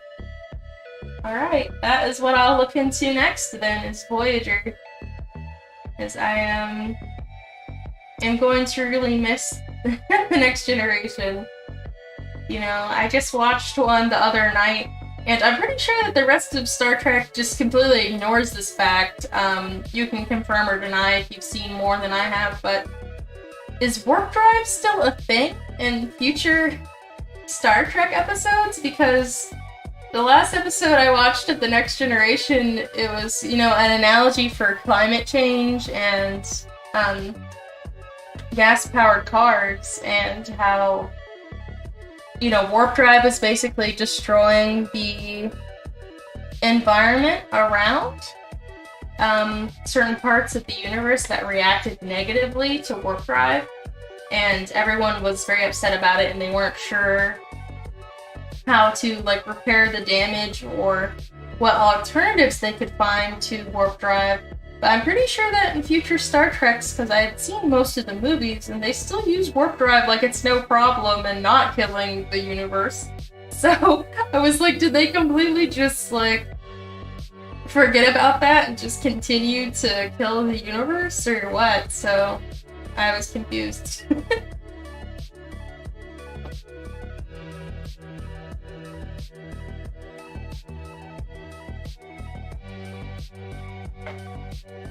Matthew says, I was very tired this morning because my sleep schedule is very bad. First two classes were canceled today, ended up sleeping till noon. Well, I'm glad that you got some sleep anyway. And Juju Bear says, I think you should give Mermaid Melody a read. The art is pretty and the story is really cute. Yes! Alright, so I'll try to find it myself then, because I really do love the artwork. And I was enjoying the anime for sure. I just wasn't super happy with the animation quality, I guess. Who knows if it got better as it went on, though. I think I only got to, like, episode 15 or something. But I love the character design and concept.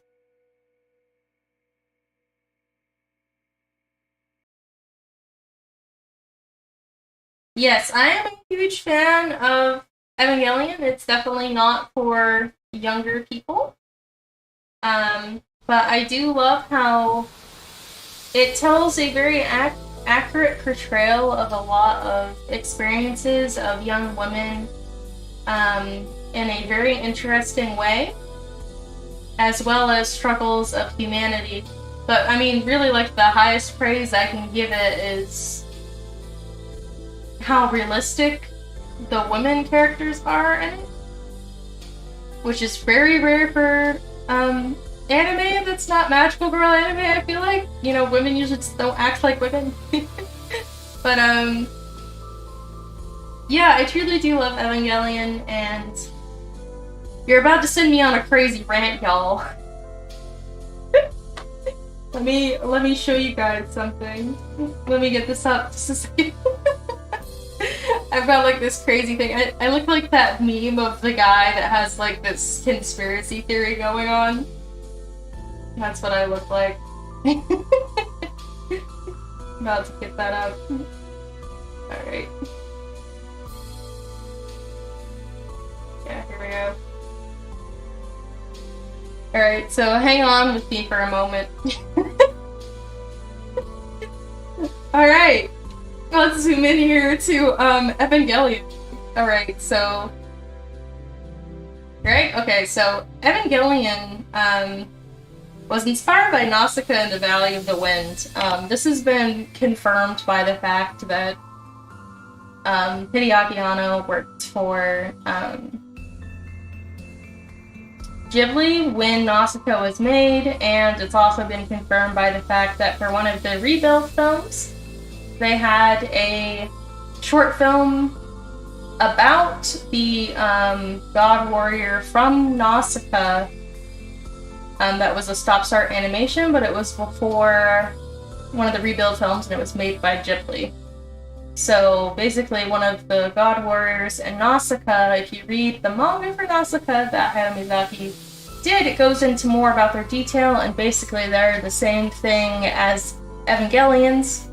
They're man-made creatures using the DNA of humans and gods, basically, to bring upon a good future for humanity.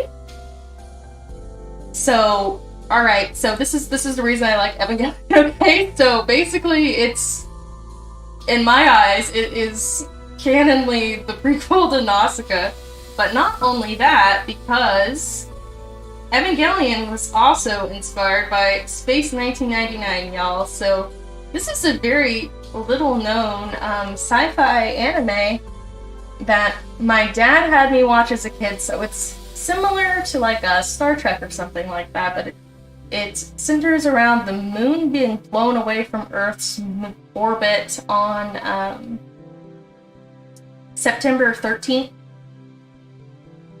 And you'll remember that date from Evangelion as the same date that Second Impact happens. There's a lot of references to the moon. Evangelion in the newest films uses the same spacecraft that is shown in Space 1999. If you watch the opening for Space 1999 and then you watch the opening for Evangelion, you will see that they are exactly the same, and that some of the sound effects are straight from Space 1999. It has also been confirmed that Hideaki Anno was inspired by Space 1999. So this was kind of crazy for me because no one knows about this little-known sci-fi show, and so when I first watched Evangelion, it was only a few years ago, I started freaking out because I started to notice all of the references. Another thing that makes me love Hideaki Anno's work, including Evangelion, is Sugar Sugar Rune! So we come to Sugar Sugar Rune, okay? How does that connect? Well, the creators of Evangelion and Sugar Sugar Rune are married. And you'll notice some of the same struggles for the women characters as you kind of see in Evangelion, just taken in a lot more like child-friendly approach. There's also a poster for Sugar Sugar Rune in the Rebuild movies. Now, I don't really like the Rebuild movies, but they do give some more insight into these things that I felt were true after I watched it. So I sound kind of crazy, but I'll just leave it there because you guys don't want to hear me rant about this, and I will go back to drawing. But anyway, that's just a snippet of why I like Evangelion. Now let me read the chat because I was completely ignoring it.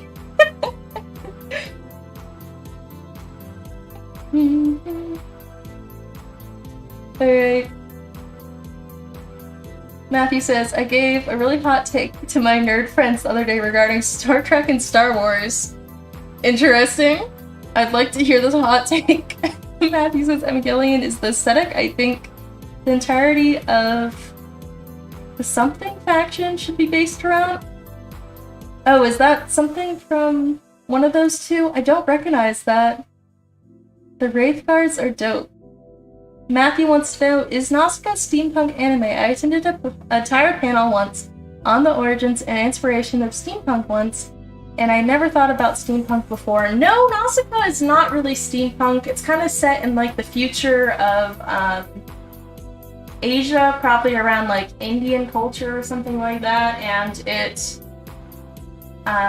is basically humanity in a apocalyptic event, or kind of after the apocalypse, really, because the apocalypse happened before that. And it's kind of like humanity like rediscovering past weapons that weren't supposed to come back into like human knowledge.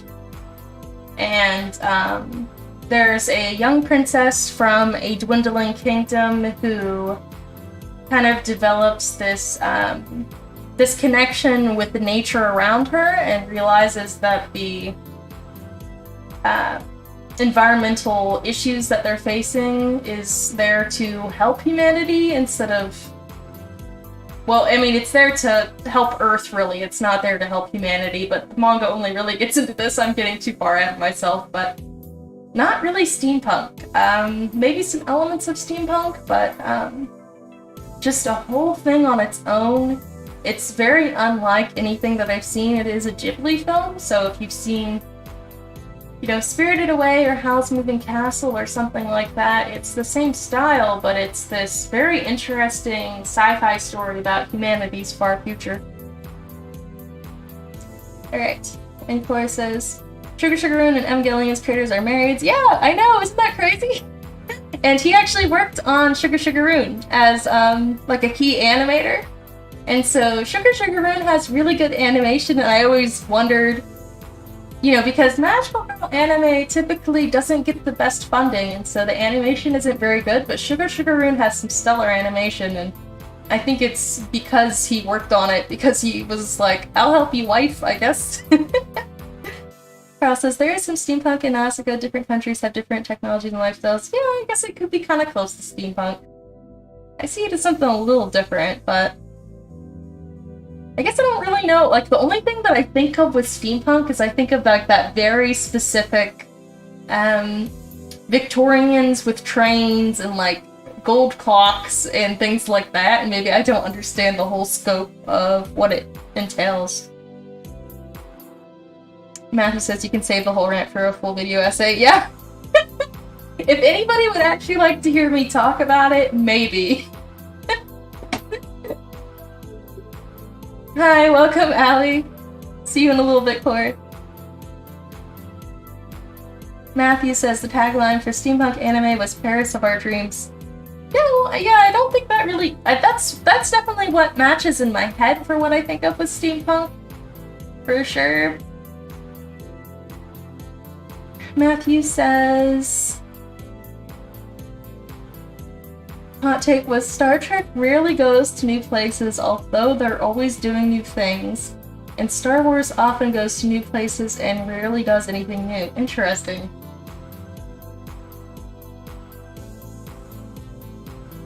I feel like in The Next Generation I'm seeing quite a bit of going to new places, but again, that was only the second interpretation of Star Trek ever, so that might be why. Is that they were actually still in the process of world building and the creator was still alive, but I don't know. I also kind of gave up on Star Wars, even though it was a childhood favorite, for the new movies. I just wasn't really liking where they were going. I don't know if the last ones got better, and as I haven't watched any of the,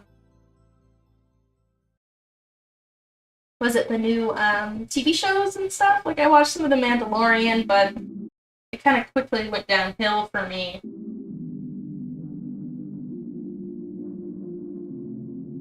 Maybe I'm just too picky. Process. I think it depends on what you consider steampunk. I was thinking Nausicaa is kind of steampunk since they combine fantasy and technology. Yes! Yes, I suppose the technology is kind of fantastical. Like the wind gliders and things like that she uses. There's really an engine on it, and it kind of works like a sailboat, just kind of in the air with an engine. Who knows, something like that could really work in real life, though. I don't know.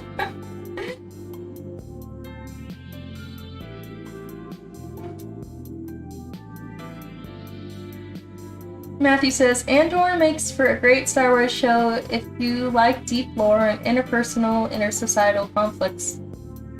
Yeah, I do like that kind of stuff, so that's one of the newer ones then. Is that a TV show or just a movie?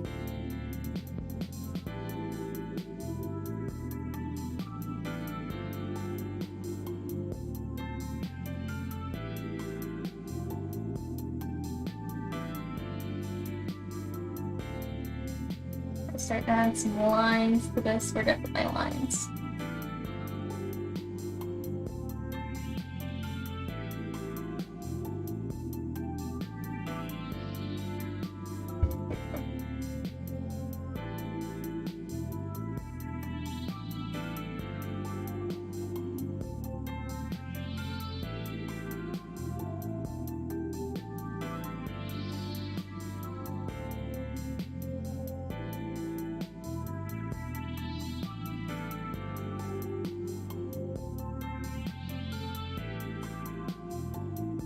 Yeah, I guess I could have just done a normal line with that.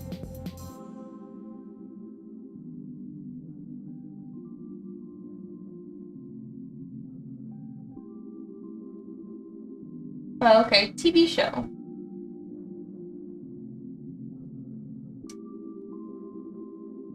Maybe I'll give something like that a try once I'm done with Star Trek Next Generation. I just feel like I don't watch a whole lot of TV, you know? It's one of the reasons that I tend to start anime shows and then not follow through with them. You know, I just feel like I have so little time, or so little time that I want to expend watching things that I tend to be really picky. Maybe too picky.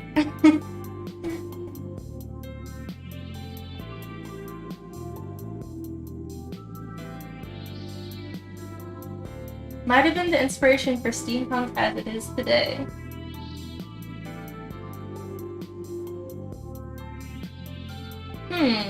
That's very interesting.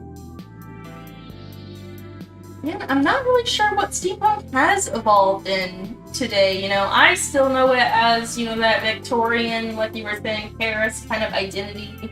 You know, lots of gold, the steam-powered, you know, machines and things like that. From what I understand, there didn't really seem to be much steam-powered machines in Nausicaa. You know, there's some in Howl's Moving Castle. I could see Howl's Moving Castle kind of bridging on that steampunk vibe, another one of the Ghibli works, because of the kind of like rural Paris vibe coupled with the large house machine that is definitely steam-powered, because it uses like a boiler to run and things like that. But I don't really see it for Nausicaa. So, you know, I'm not outruling, you know, everything. If somebody out there considers it steampunk, I would like to know more about why, for sure.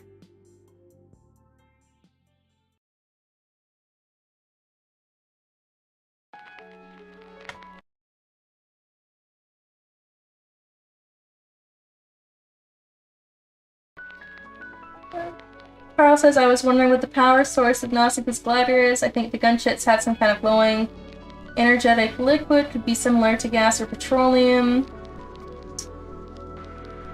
Yeah. Yeah, I really think that the gunships definitely ran on some kind of gas. There is some other technology from some of the other cultures that seem to just kind of float in the air, and I'm not really sure what those run on, but there was no, not much, like, identification of power sources. Maybe I could look up, though, like, what does Nausicaa's glider run on? I read the whole manga, and I didn't see anything about it. I might have overlooked it, though.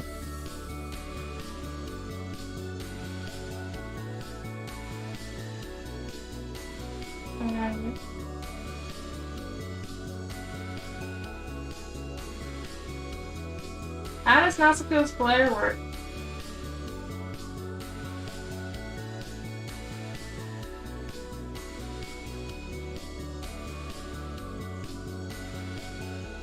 I don't know.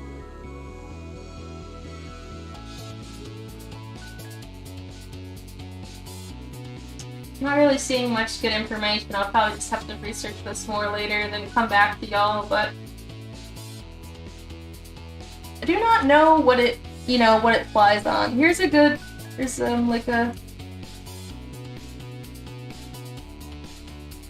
yeah, I don't know. I'm just like trying to connect this to steampunk. I gotta do some more research on steampunk, I think.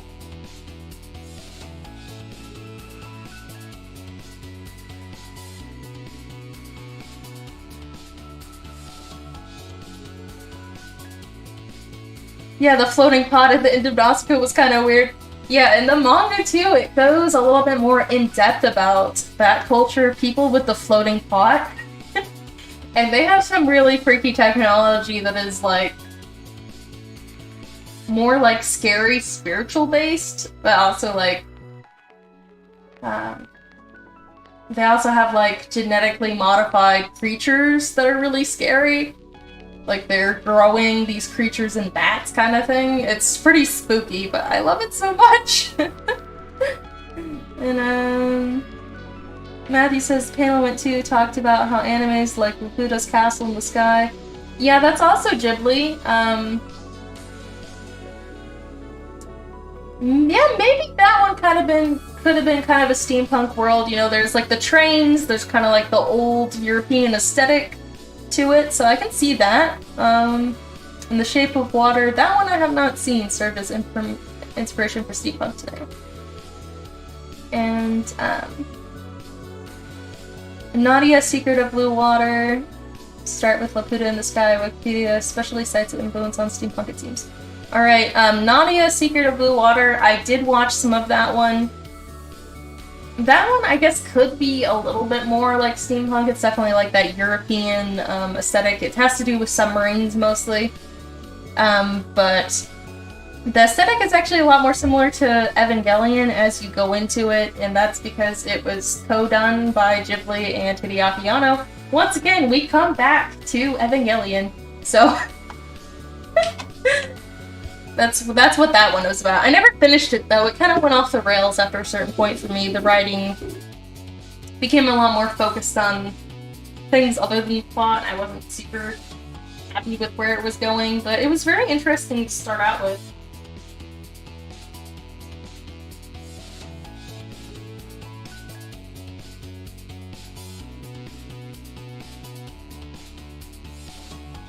Carl says, Steam Boys, the epitome of steampunk. According to that benchmark, Nausicaa is not steampunk, just sort of sci-fi. I don't recognize that one, but the name definitely sounds like it'd be steampunk. Let me look it up.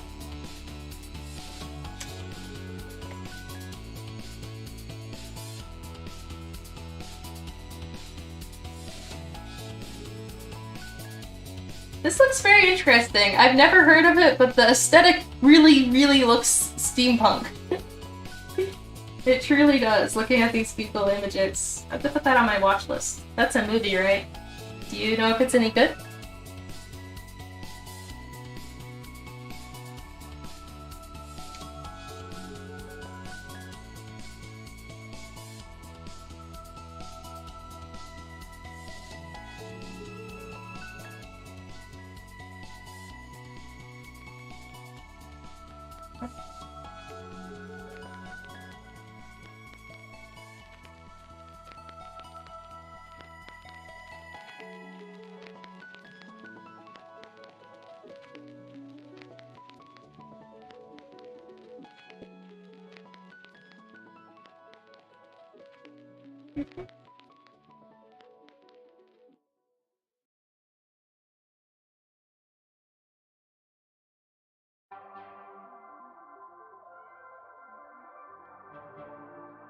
Steam Boy is the same creator as Akira. Okay, nice. Okay, the Eldari faction of Warhammer. Alright, I don't actually know much about Warhammer. Somebody once commissioned me to draw one of the Space Marine characters, and I thought that was pretty cool, but other than that, I don't know much about Warhammer. Steam Boy is underrated anime, Carl says. It's probably the first anime, movie, TV show I ever saw. I haven't seen it in a while, but I think I enjoyed it. Cool, I mean, if it's by the same creator as Akira, then it's probably got some high potential. Have any of you seen Metropolis? I would kind of consider that on the edge of steampunk, but it feels like a little bit of something else. you know, there's no steam in it really. It's like gasoline punk, if there's such a thing. You know, a lot of really like gritty, like dirty robots that are obviously, you know, gas powered kind of thing, but it's got such amazing animation and it's inspired by Osamu Tezuka's work, and I'm a huge fan of Phoenix and Unico by him. And I think it had somebody from Akira worked on it, I want to say, but you're gonna have to check Wikipedia to cross-check me on that one.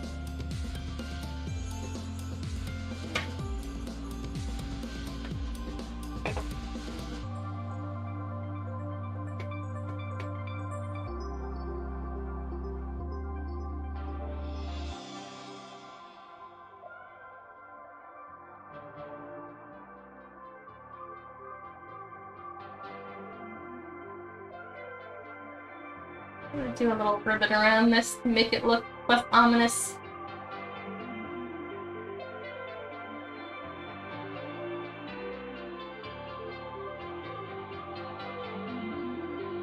Get it in blue so I can see what I'm doing.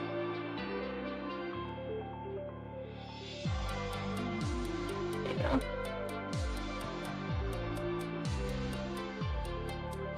I put like a little tag on it of some sort that says Bromy or something. I don't know.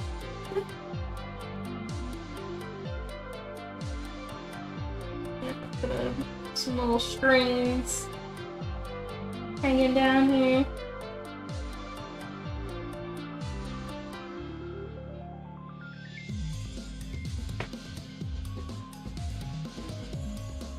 Carl says, I think the director creator back here also worked on Metropolis. Okay, that's what I thought, but I wasn't 100% sure. I thought I had read that somewhere.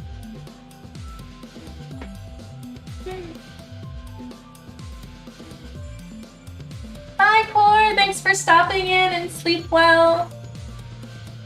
Matthew says, Warhammer is a miniature tabletop game made by some British dudes in the 80s. Where I'm about 90% sure the lore is meant to be satirical because everything is absurdly pessimistic. Interesting. So yeah, I've seen stores like up at the local mall, not as much anymore, but where you can get the little pieces to paint. But wasn't really sure about much about it.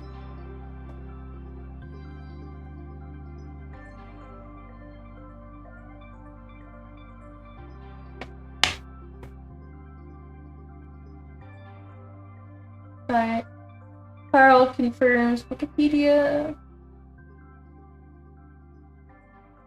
Wikipedia.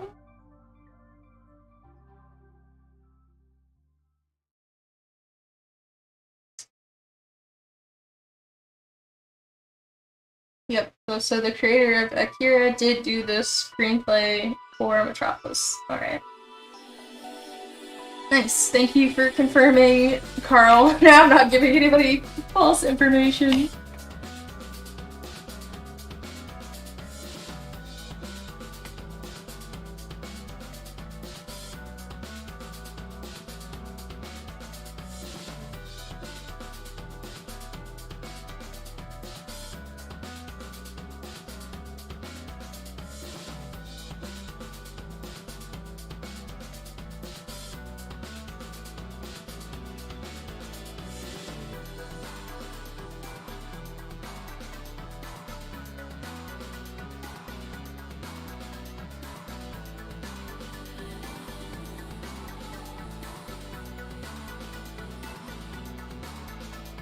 Okay, there we go. Not really sure what to write on this little piece of paper yet, but I think it makes this little vial look way cuter than if it was just like a vial without anything that made it look homey. Juju Bear wants to know, have you ever read this manga called Kill All the Princess? Yes! Yes, I have! It is so cute, and, you know, I don't know if I've actually heard anybody who knew what it was. So, Kyoto Princess was a Disney-made manga that focuses on basically a magical girl who visits each Disney princess's land and helps them. It's kind of like Kingdom Hearts, but more like girl-centered, and it was a lot of fun. I have some of the volumes on my shelf. I'm missing a few of them, but they were bought like from Barnes and Nobles back in the day when they were being printed originally. And it's super cute.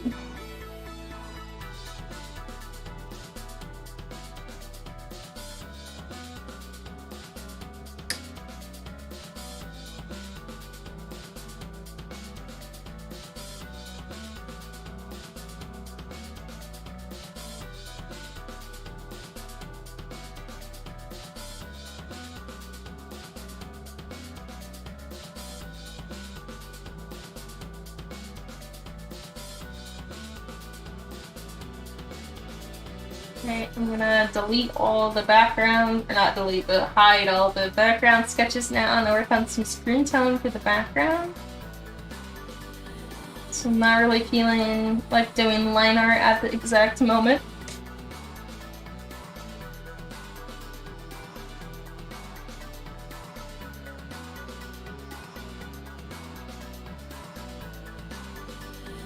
That's the thing about the Warhammer lore again, Matthew.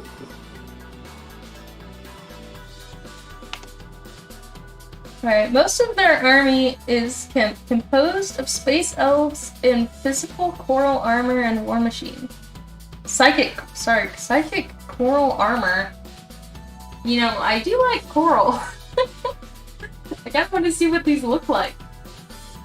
I'm gonna look that up too. I'm gonna look it up because I want to see what coral armor, psychic coral armor looks like. 10 Warhammer.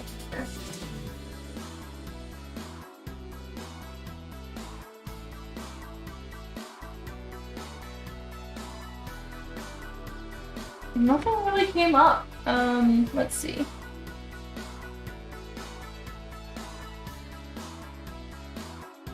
Psychic coral? Oh, it's apparently it's really hard to search Warhammer stuff on the internet. I'm not getting anything. There's like 9 unrelated images that Google is giving me. Juju Bear says, I definitely enjoy Kila Princess a lot. I think Disney should definitely do more shoujo series. Yeah, I think so too. It's interesting that they haven't, honestly. I don't know if they have in Japan, but I feel like Disney has such a huge appeal that it would only make sense to do more like that.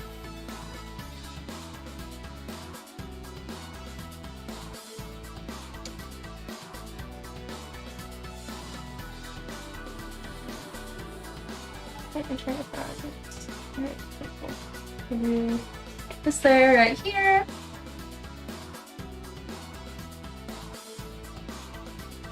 Matthew says, sometimes they use their psychic coral stuff to make Evangelion-looking constructs called Wraith Guards. Oh, okay, this is what you were mentioning earlier. Said coral is actually Wraith Bone. Search for a Dairy Wraith Guard. Okay. I shall.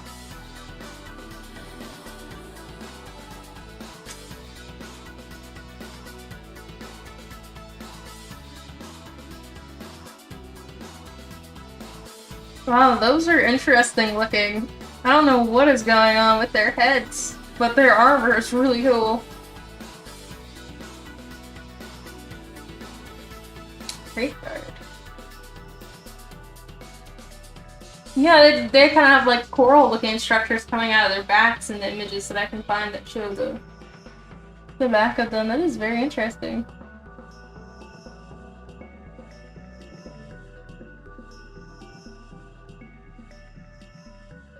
Interesting.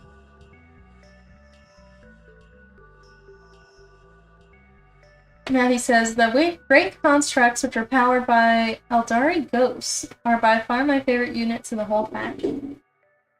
Yeah, they look pretty cool.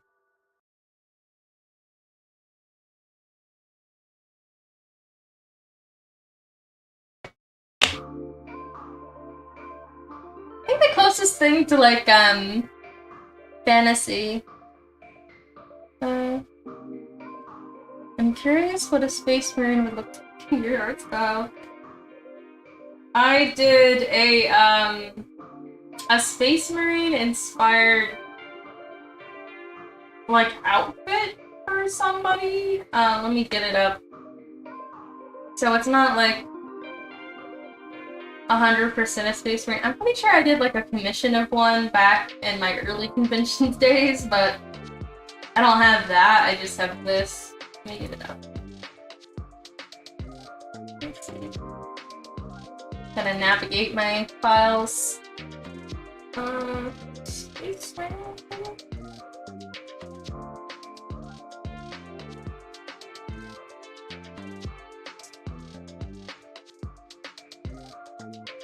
Right, I'm getting there.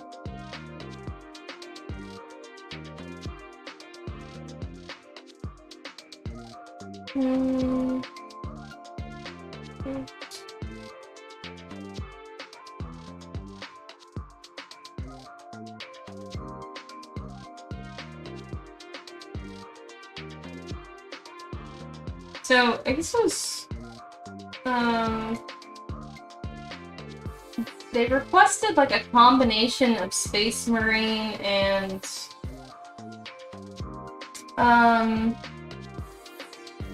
get it all together. It doesn't have eyes and stuff. This was for an NFT project, a while ago, some commissions, but it was supposed to be, like, inspired by Halo and Space Marines, and I kind of put it all together, and then this is how it's supposed to look on the character. But forgive me, because there's no eyes right now. That goes under there, so it would look like that, basically. Something kind of similar.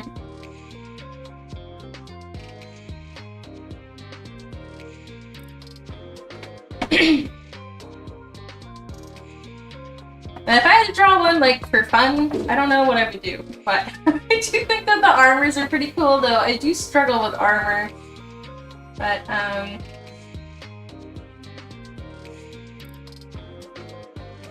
yeah, so that was pretty much it.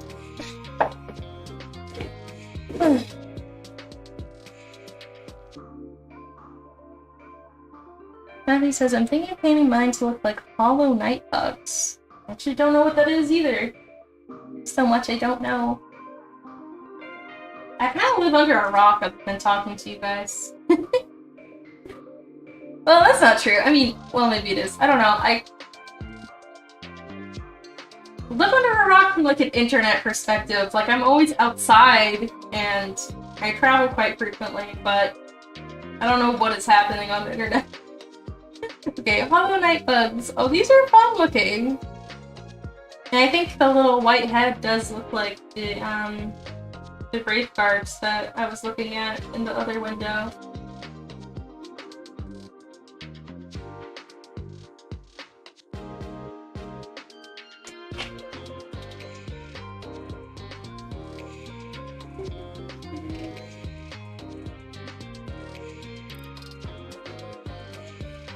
I was gonna do a similar screen tone to that, but then I realized I had already done that, so let's use some other kind of screen tone. Hi, welcome Red Panda Drifter!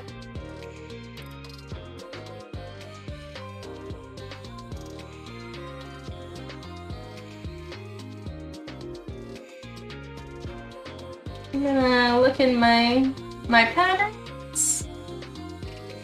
See if there's anything that'll inspire me to do some screen tone here.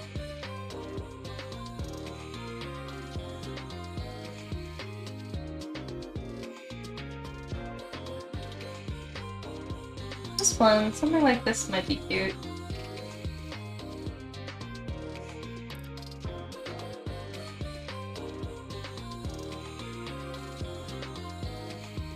thinking about it, looks kind of cute and homey, especially if it had like some strawberries laid on top of it or something. Let's turn it into some screen tone.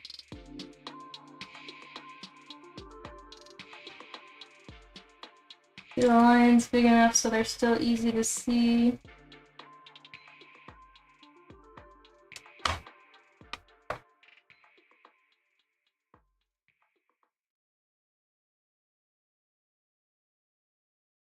And then there's gonna be some panel down here of some people talking, so you kind of like erase some of the screen tone around here. And then screen tone is probably the most experimental part of the process. I just kind of slap things together until something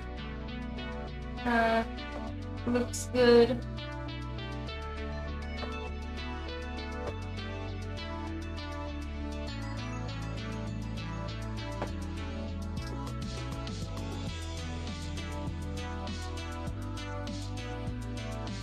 This is a cute brush.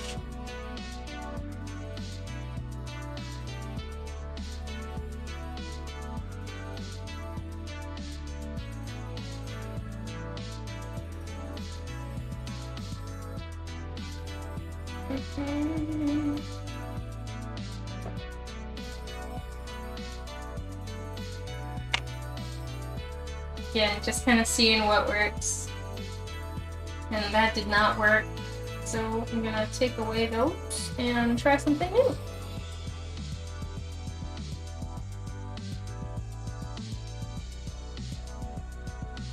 They're strategically designed to look aggressive. They do look aggressive. I mean, I would assume that they were a very aggressive group of characters as well, based on how they looked, but of course I don't really know, so...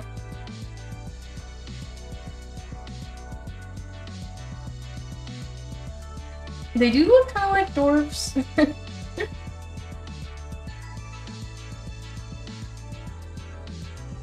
Oh, I feel like I missed something that you said earlier, Juju Bear. I'm gonna look back up in the chat. Alright. Juju Bear said, a bit off topic, I love to put my omnibus and magical princess sky next to Sailor Moon and should go try a manga because it makes a giant rainbow when they're all lined up together. Aw, that's perfect! I'm glad the rainbow theme continues on your bookshelf. Juber also says, every time I read Magical Princess Sky, it reminds me of Tokimimi because of the cat ears. I love it. I do love the ears.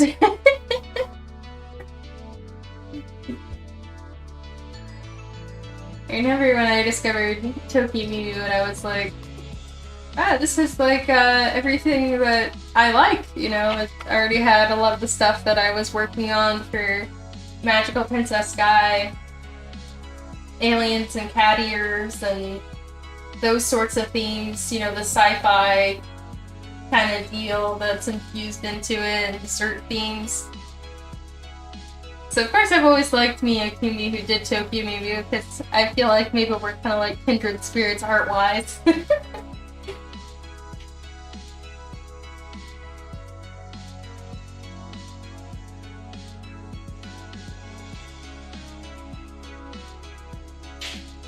That doesn't...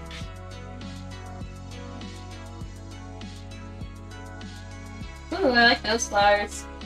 Yeah, a lot of times I actually draw my own flowers for backgrounds, but I also have a lot of already downloaded backgrounds that I use as well.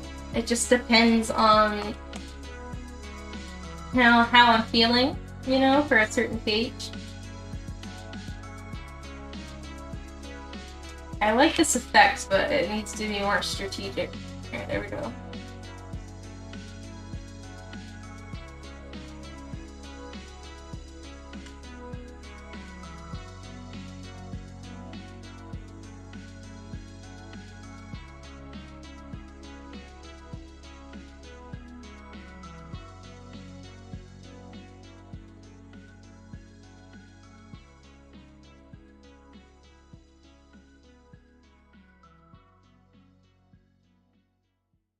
There you go.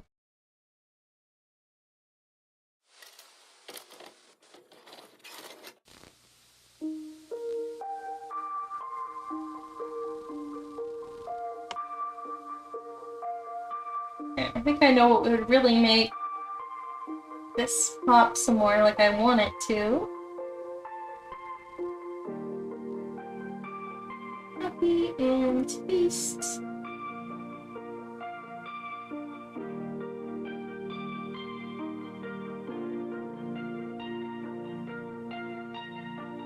Do like a little offshoot shadow thingy here.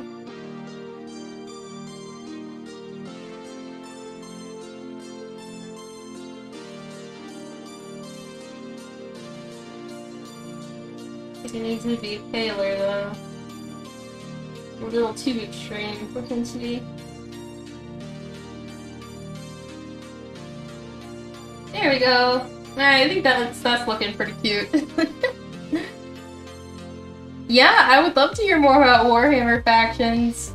I'm pretty interested in that kind of stuff from like a world building perspective. I play a lot of Magic the Gathering, and it's interesting to see the different lore that's expressed on the cards for different fantasy factions that have been made in the game. So that's something that I'm pretty interested in.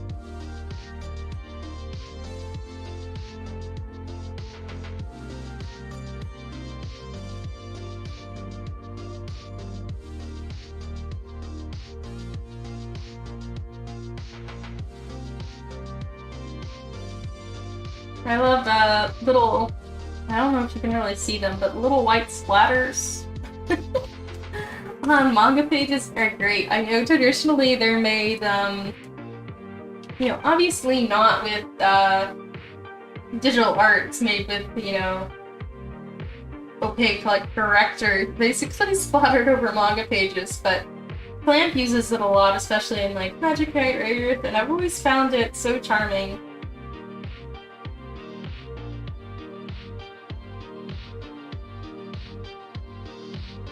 There you go.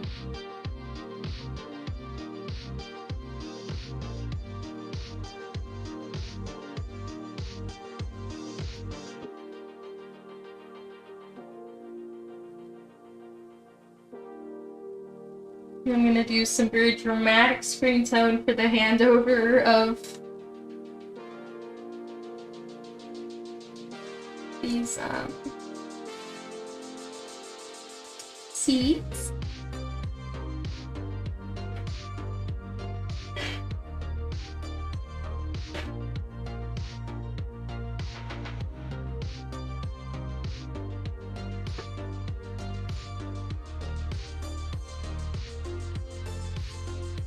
Okay, so I need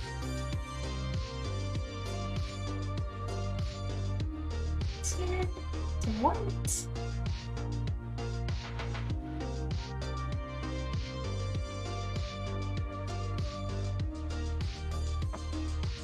Matthew says, a lot of the factions in Warhammer have dramatic irony incorporated into them. I don't know what that means.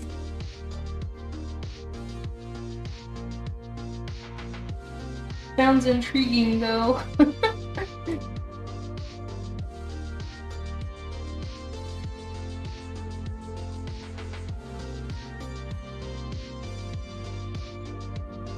Oh, I lost my pen for a second.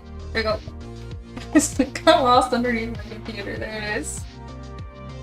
Sorry if you heard a lot of like rattling around just then.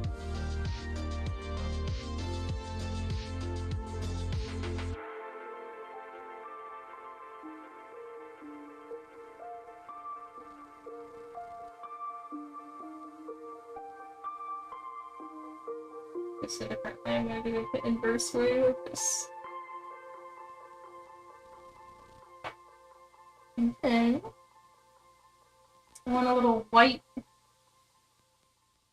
light to come from the palms to kind of signify the hope of the seeds.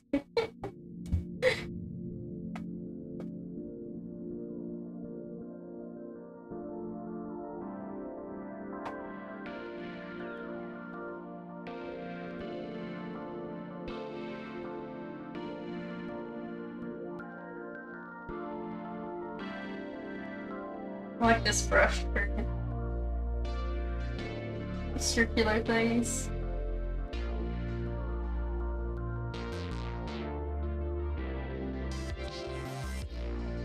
Maybe it's smaller though, like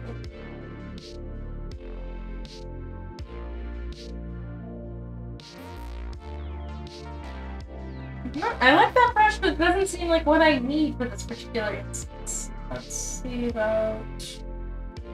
Is that brush deleted itself, I suppose?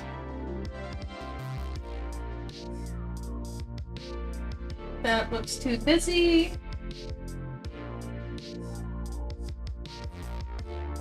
It's the same brush, but a little different.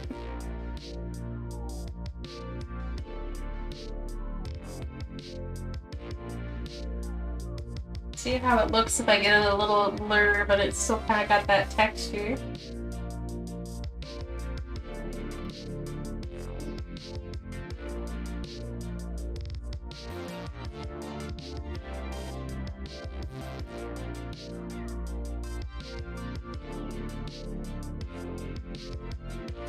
Alright, there. I think that one works.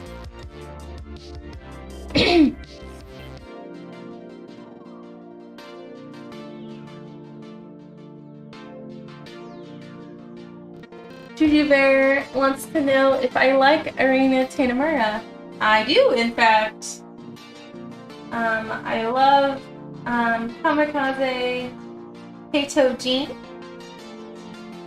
Magical Girl anime, as well as Full Moon. Full Moon is really well done, you know. It is, you know, a story about death, but manages to keep this innocent feeling or like wholesome shoujo joy to it. It is a great story, you know, a lot of like laughing and crying as I was reading it. I just think that Arena Tanemura has such a great way with making it so that characters portray their emotions so strongly that the readers can feel it. I've read a few other of her works, but haven't finished them. So the only ones that I can really speak wholly to from start to finish is Full Moon and Jean, but they were awesome. And I have a few art books of Arena Tanemura as well. I just love her Copic work. I use Copic markers a lot too, and I really wish that I could live up to the way that she utilizes them. Matthew is giving us some more information about the Warhammer factions. Alright. Example, the late Emperor of Mankind, of Galactic Empyrean of Man, became the deity of imperial state religion as the Empire remodeled into a theocracy. He was a staunch atheist. Well, you know, historically religion has been a great way to control people. You know, in certain cases. So, I mean, hey, I guess that works.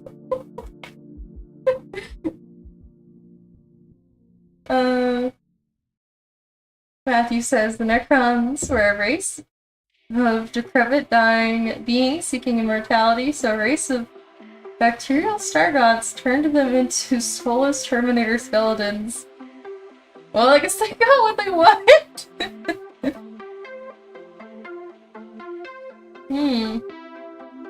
Now, I see what you mean, though. There's a lot of, yeah, irony incorporated into them. That's very interesting. Oh, okay. You have to go to class. Well, thank you for sharing some Warhammer lore with us. As always, it's great to have you on stream, and I'll see you next time.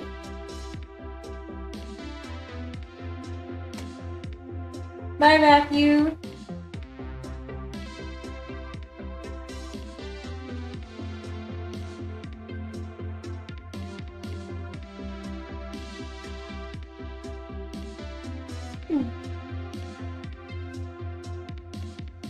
I'm gonna put some white splatters on this background portion as well.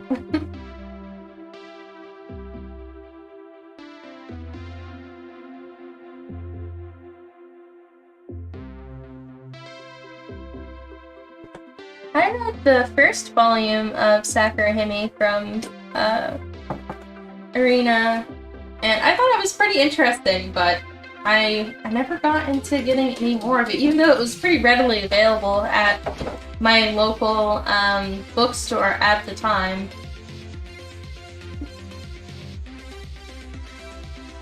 It'd be nice to read more for work, though. But I still don't have all of Full Moon, though. I read them a while back from the library. So I probably want to collect those first, since I know I like it so much. I have one volume of Full Moon and one volume of Phantom 15, but again, I read them from the library.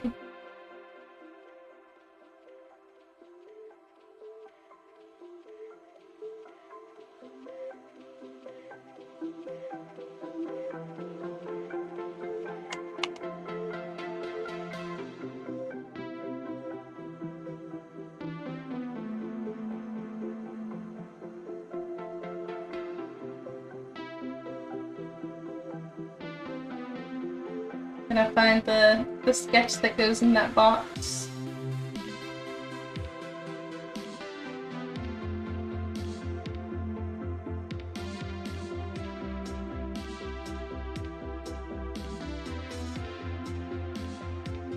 Yeah, I'd love to hear some of this Warhammer. I'm very curious about it, Carl. You know, I've wondered, you know, since I was very young, what was up with those Warhammer stores?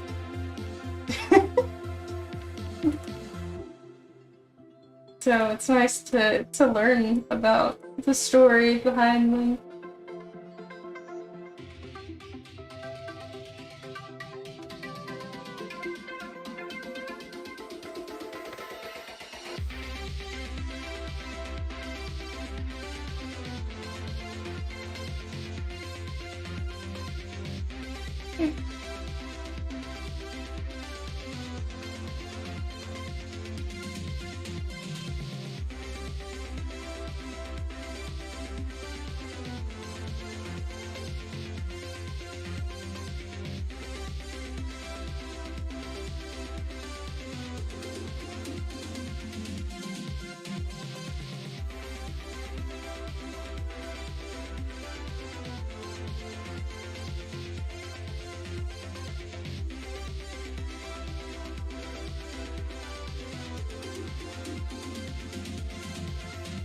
And I need to delete the whole layer. So the speech bubble for Sky, and one for Anise.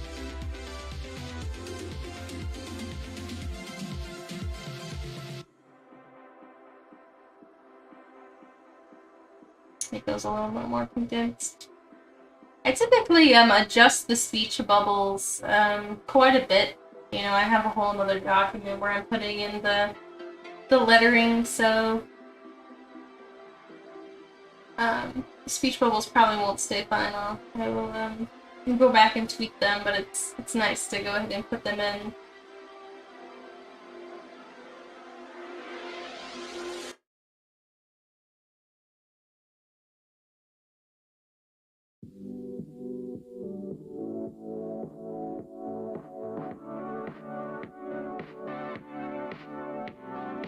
And see what they look like, and then rearrange them later.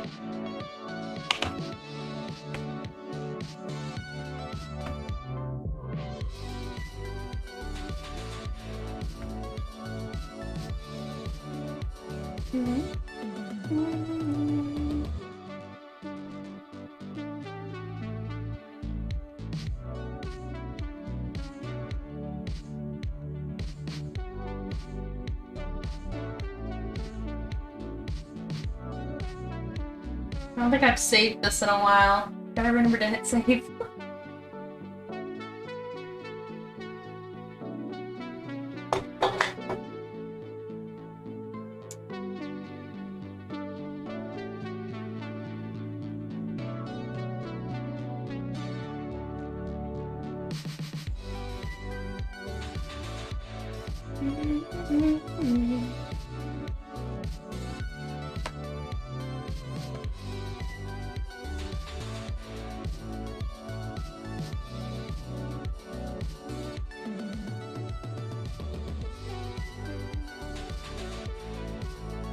Okay, I'm calculating what I need to do next. I don't really feel like line arting these old people right now, so I might switch to another page for the moment.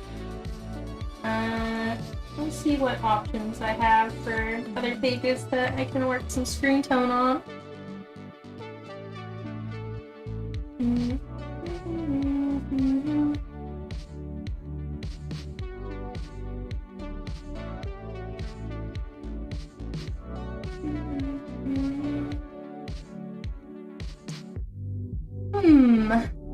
There's gotta be one. So 20.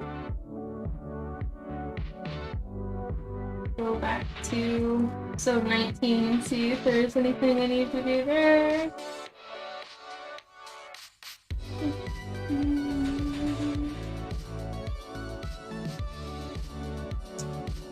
I don't know if there's anything I need to screen tone.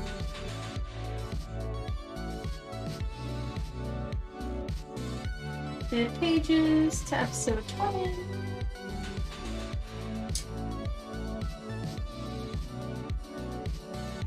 I think this one's some trees. I could probably do that one.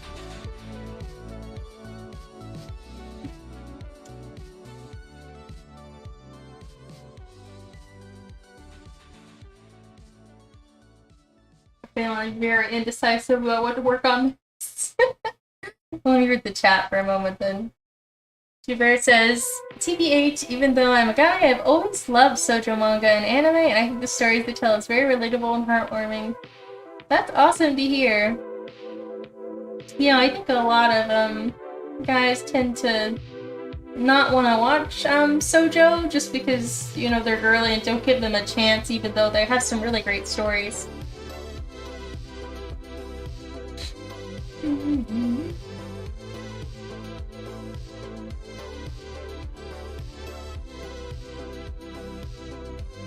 Alright. I gotta decide one of these pages to work on.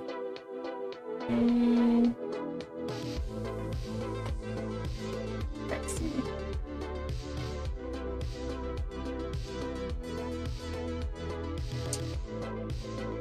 I think there was some more screen time I had to work on this page that's already open here.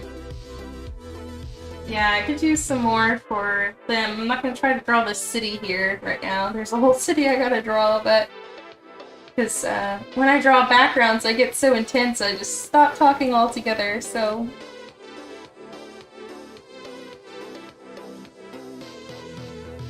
Yeah, I can definitely draw some screen tone back here. I'm gonna do like a transition of the shadows here as they kind of leave the forest edge.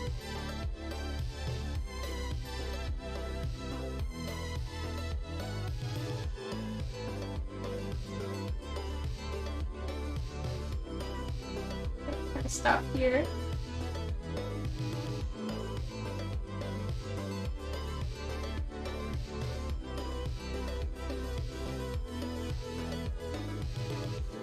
Oops. That was not the right selection.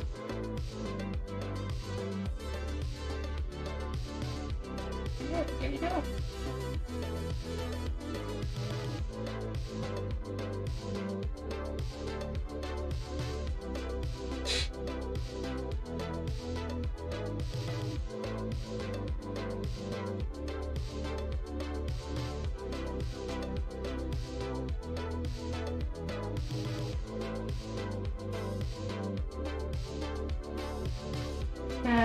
Select this and then do some kind of dabble pattern to kind of make us think of some leaves and branches.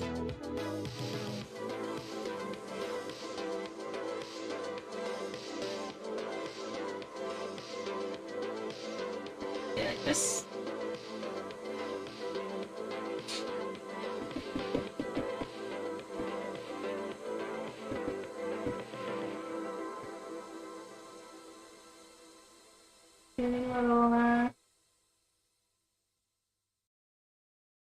A little blur.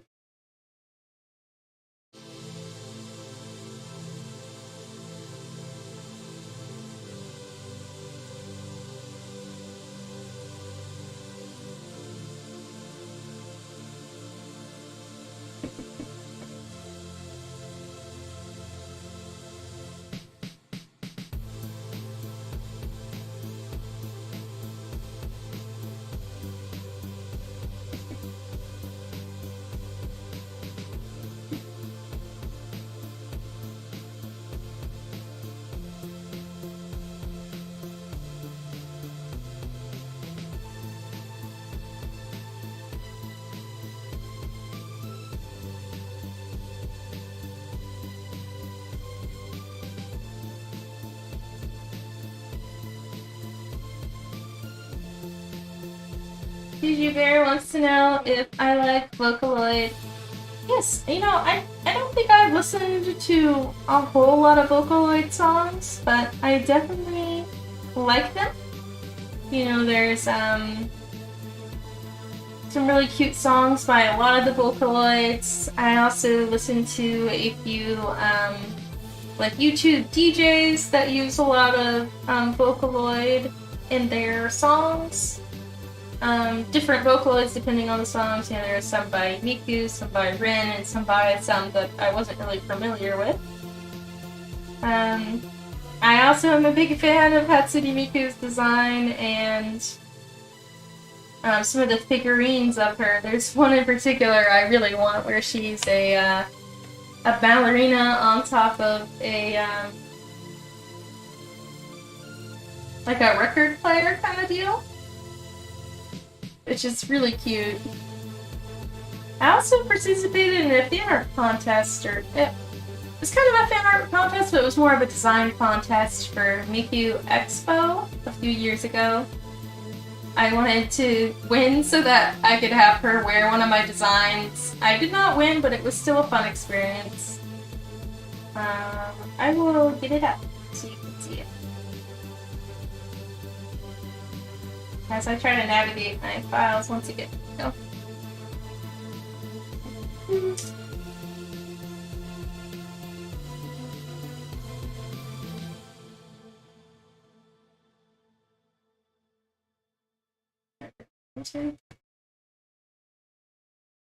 It's loading.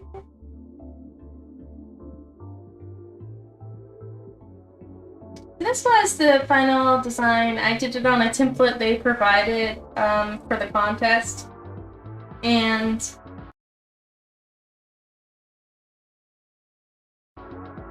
I had this idea of this spacey kind of design inspired by Clamp's Clover manga.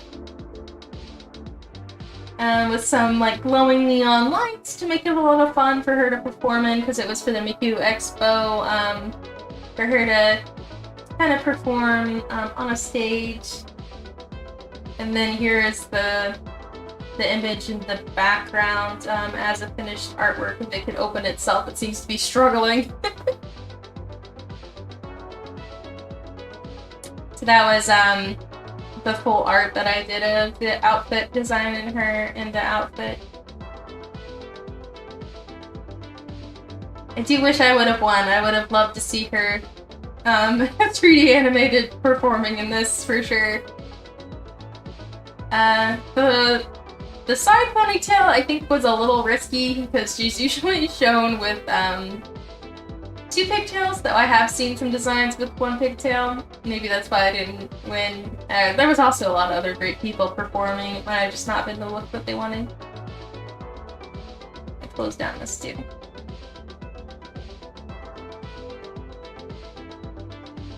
Close down that thing.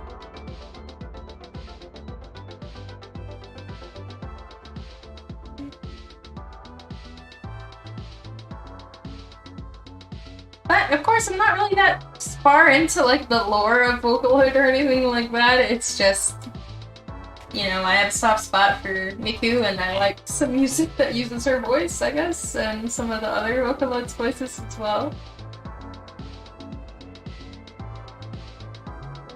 I also tried to learn some dances, some Miku dances at some point.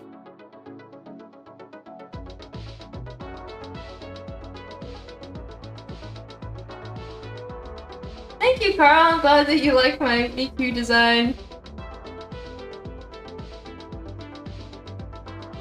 I have a lot of designs that I did before I settled on that one. If you guys want to see them, I can show you some of the other designs. I think I like some of the other ones better, honestly, but I was trying to go for one that would be most like youthful or modern seeming. But these were some of my other designs that I didn't end up doing. So this one has more of like planet rings around her. Still heavy on like the neon heart motif. This one was dragonfly inspired. Kind of keeps the same idea but more of an ethereal look. So curly hair and a pleated dress and just more simple and clean. And then this one was one of my favorites, but I thought they would never go for this one. But still interesting. She has like the birdcage effect over her hair buns here as well, and some armor. So kind of like armor inspired. It's supposed to be modeled after medieval like undergarments. And then of course like cute garters, which I like a lot, and a kind of a white cape that comes down from the back of the armor. Yeah. I had a lot of fun with this contest, but I only went with the one.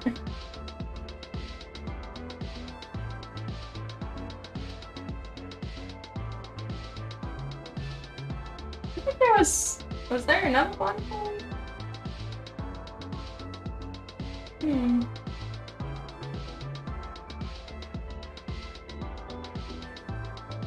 I feel like there was another design I did for this that I scrapped, but it must be in my physical sketchbook.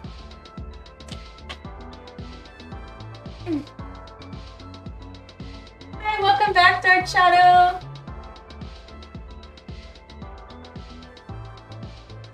Vtuber says, I always loved Hatsune Miku since high school. I want to get a figure of her dressed as Little Red Riding Hood. Oh my gosh, they have that? I want to see that. I love Miku.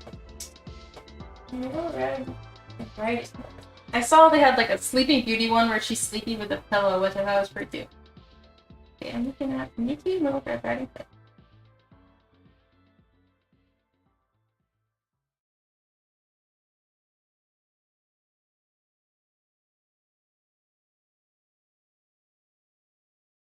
Oh, this looks really cute.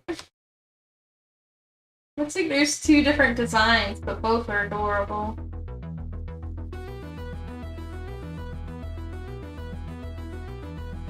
It's adorable. I'll show you the one that I want. Anniversary music.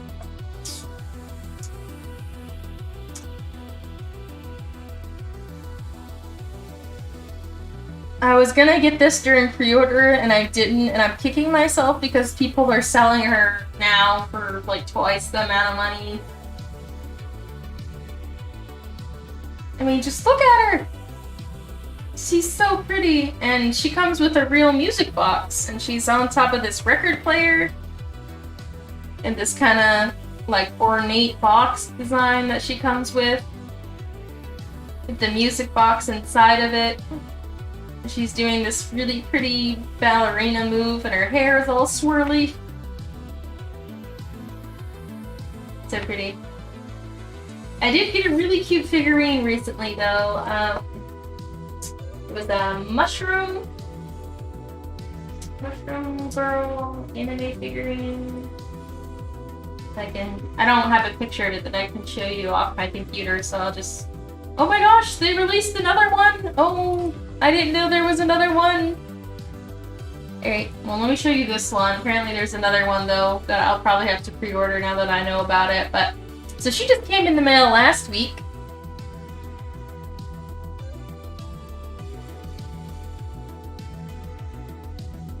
And she's really adorable. Apparently there's a new one I didn't know about, because when I typed in the Mushroom Girl thing, there's a new one, and she looks really cute too. I will show her to you guys as well.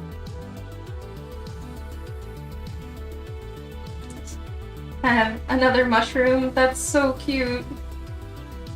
She's got a shooting star on her apron too. I'm gonna need her. Aww! I love it.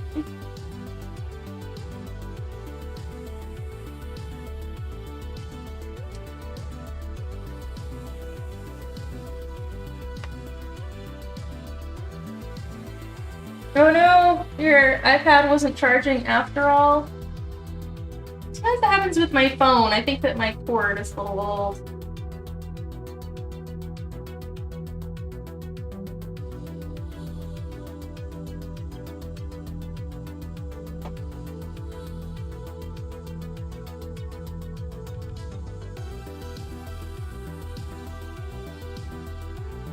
Oh, I think I missed the Warhammer lore.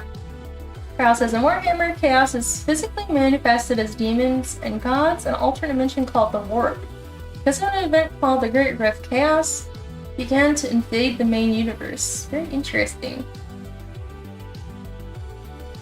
Kind of sounds like, sort of, just a little bit.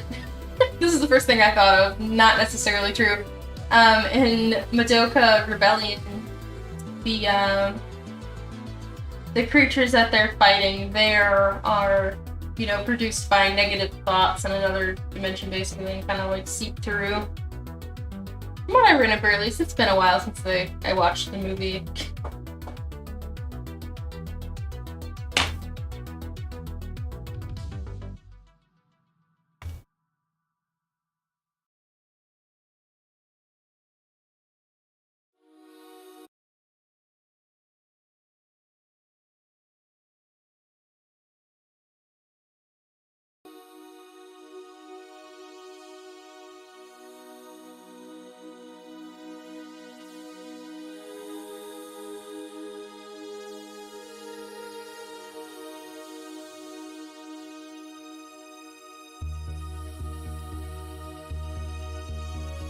Yeah, I love her. I'm a fan of mushrooms. I think they're neat. And so I loved this kind of like artistic representation of a mushroom as a figurine, but with like a cute little themed girl, and she's wearing this really cute metallic little dress with an apron.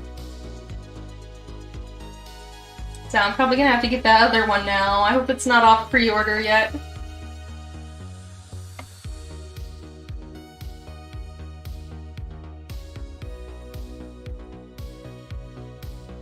I guess it's probably wise they waited to open the other one, or waited to announce the other Mushroom Girl when the other one arrived to people.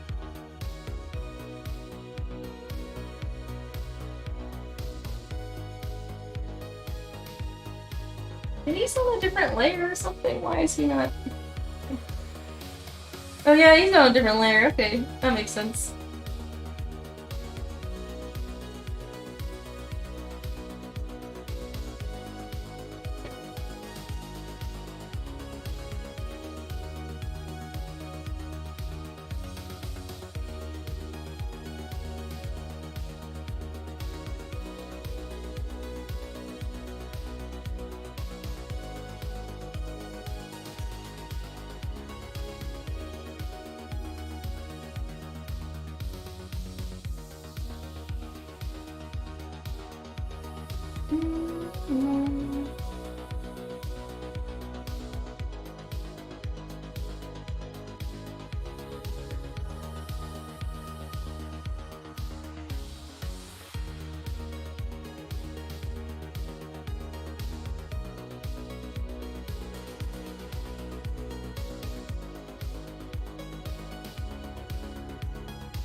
I moved up to the wrong area.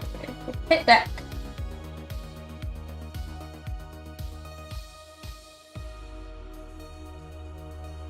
Girl says, yeah, that sounds similar. That Aldari had an age of excess that caused the physical manifestation of Chaos God Slaanesh.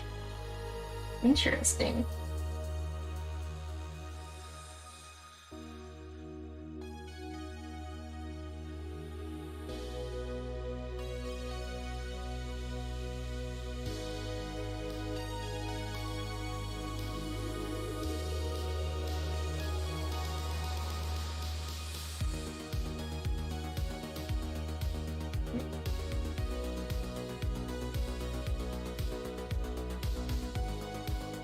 Here they are, running out into the sunlight.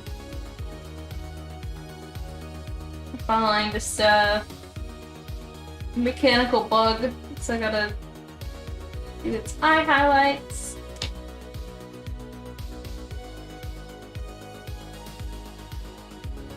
I also briefly just explained how I'm new. I did not see that either.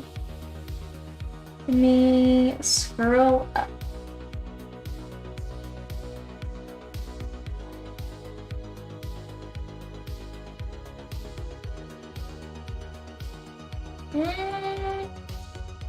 Not seeing anything in recent minutes other than the information about warp in the Great Rift.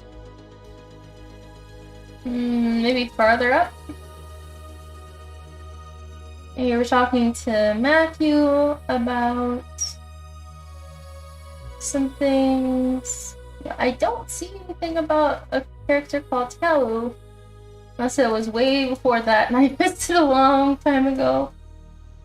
I just have to retype it.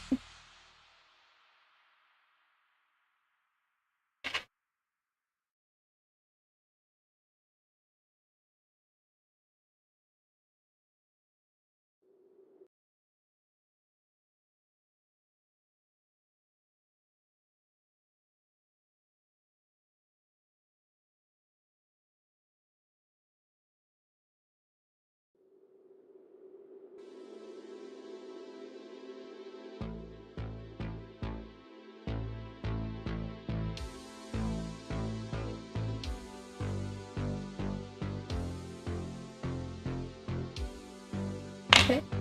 A couple comments before the warp. Okay. I see before the comment about the warp, there is a comment that says, I can continue the Warhammer lore if you want. And then above that, you were saying bye to Matthew. I don't know if it didn't send them, then in that case. Let's look up though. And then before that, he says, the Emperor had so much power he could qualify as a god. Not now after his injury though. And then before that, you and Matthew were talking about a faction called the Squats. I don't know if I'm missing something. And before that, you wanted to know how the Space Marines would look at my art style.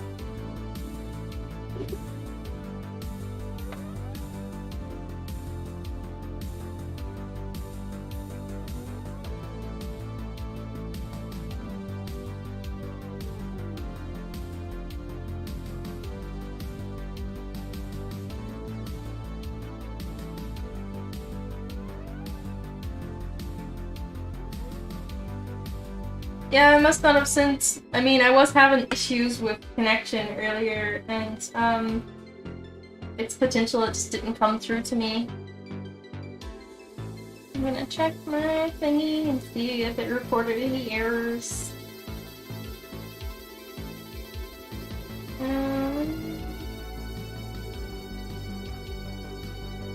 It said it's healthy since 2, so I guess not. I'm not sure what happened. Thank you. Thanks for resending.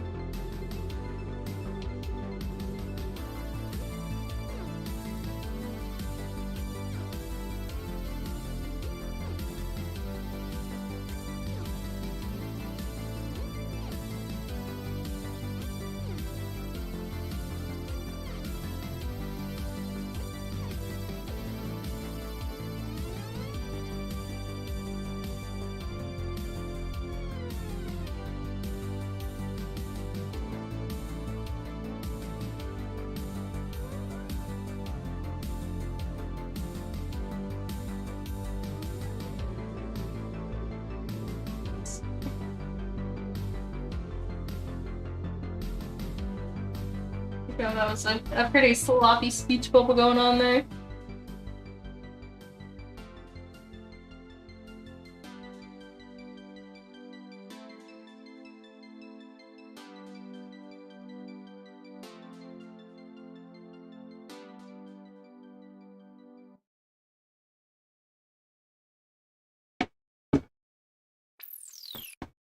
Speech bubble progress.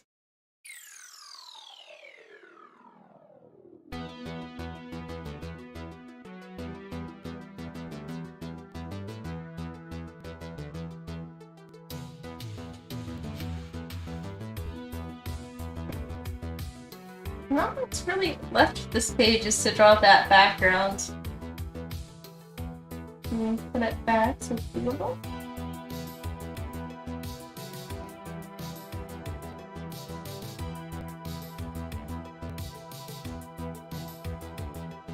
And draw a little border behind this pollinator box.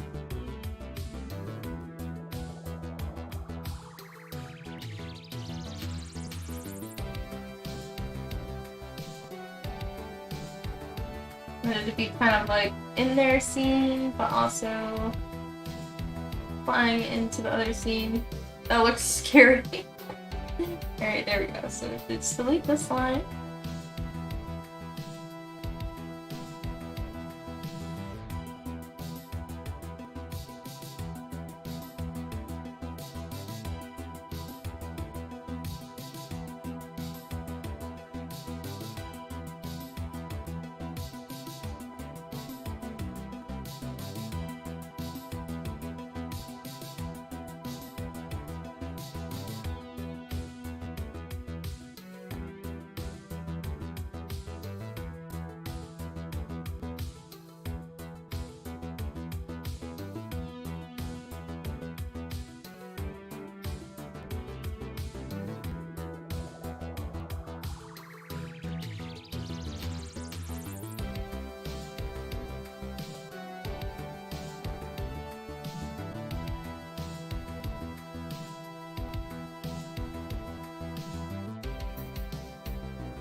Like that. I'm not 100% good with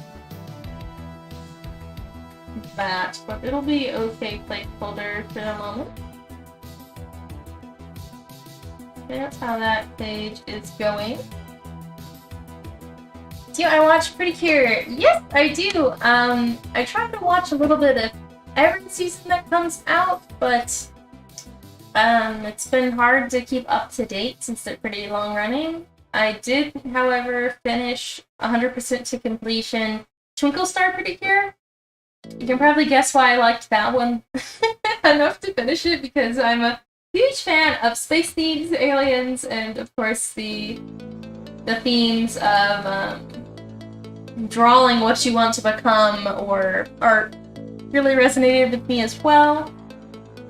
Kira Milky is my favorite Pretty Cure, and I love her so much. I'm also working on completing Tropical Rouge Pretty Cure right now. I believe I'm on episode 40, so I don't have that much to go to complete it. I have really enjoyed that one as well, though I do feel that it could be more balanced between the stories of all the characters. I do really love Laura, the mermaid character, though. and I have some small figurines of her as well. I really want to... Oh, I watched 3 episodes of Delicious Party Precure, and I really enjoyed that one from those 3 episodes, but not end up watching anymore just yet. I really want to watch the new season that just came out. Mostly because there's a pretty cure called Cure Sky in it, and I want to draw myself in Cure Sky's outfit whenever I watch the first, I think there's 2 episodes out right now? 1 or 2.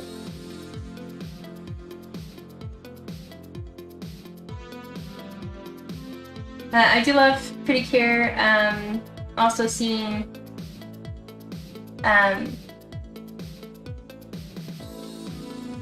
some of the other seasons as well.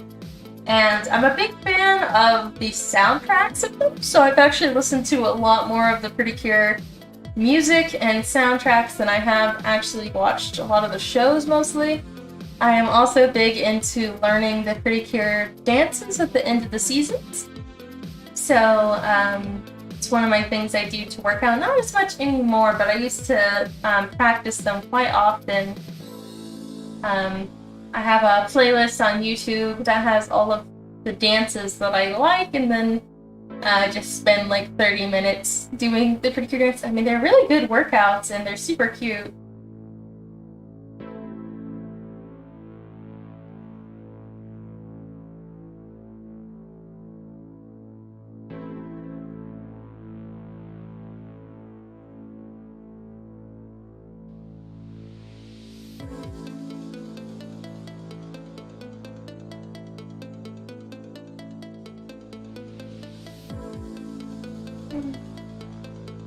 I have not seen any of the movies though, and I really like to see the movies of the Pretty Cures all interacting. That seems like a lot of fun. I haven't seen the movies for Twinkle Star either, even though that was one of the only series that I completed 100% either.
Vtuber says, the first Pretty Cure I watched was actually the very first season from 2004. Cure Black is my favorite. I love her character design and personality. I should watch the original Pretty Cure as well. It looks so cute. I really like the opening song from that one. But you're best, my best. Da, da, da, da, da, da, da, da, da, da. Oh, that. I think it's so much fun. Should definitely watch that one. The Pretty Cure that started it all, you know, see how much it's changed over the years.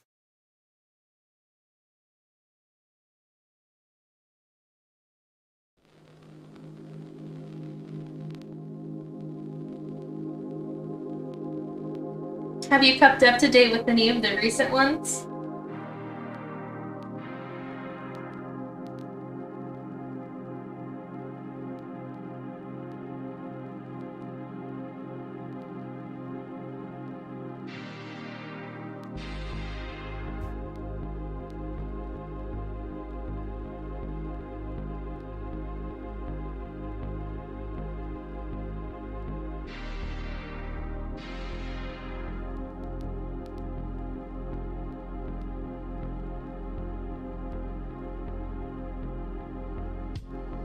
Alright, I've decided I'm gonna go for some line art here.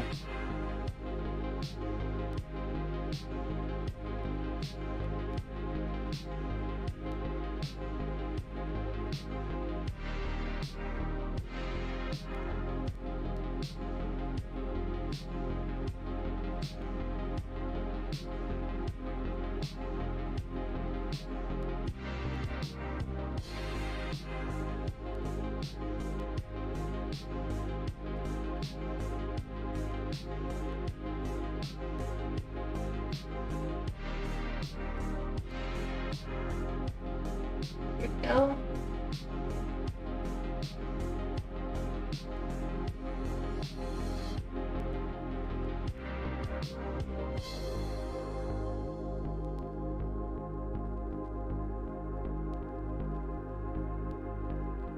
Her hair is very messy in this scene.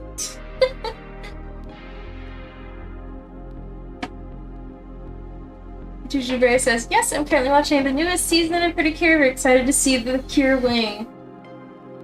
Yeah, that's, I've heard people say it's a boy Pretty Cure, which is really cool. I think that seems exciting. I was kind of thinking that there was something similar happening in the episodes I watched of Delicious Party, where they have like this older like mentor magical boy, and then I thought in the opening that there might have been like a magical boy that was younger that was going to join the team, but I never got that far, obviously.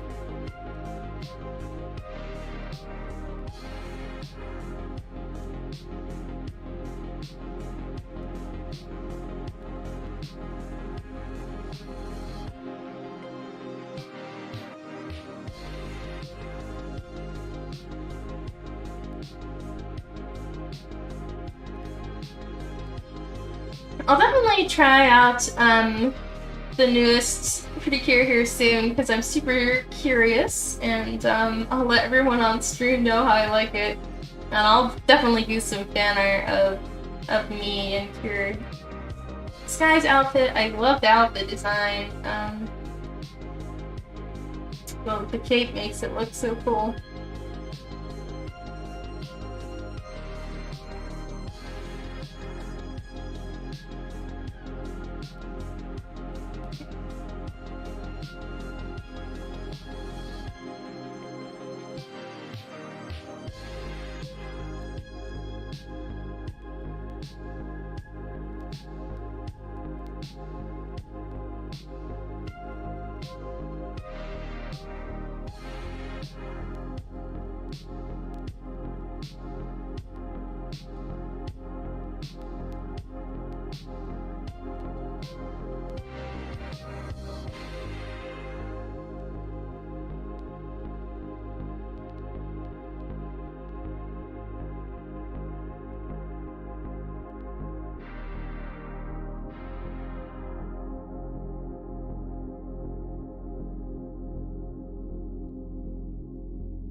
I'm sorry I'm getting quiet. I'm starting to reach like the part of the stream. It's usually like if I try to go for past 3 hours, I just start to get so sleepy.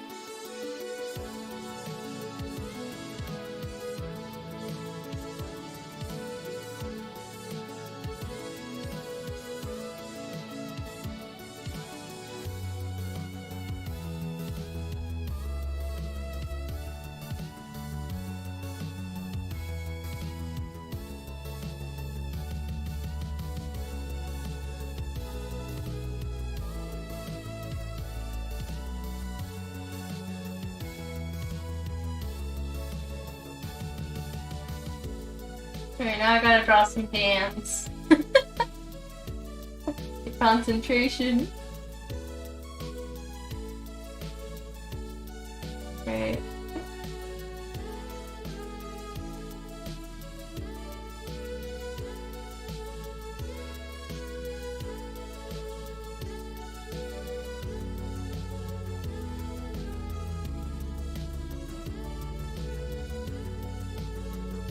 There we go.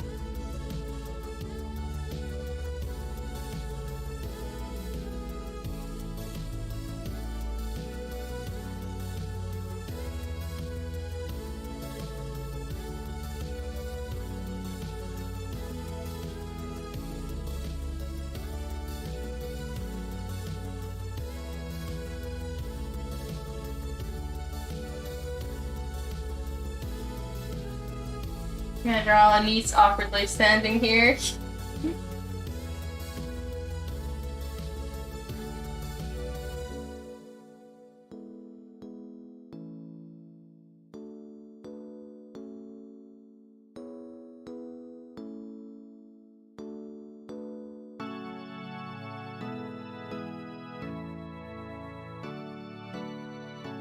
Yeah, you're welcome, Juju Bear. Thanks for all the great questions.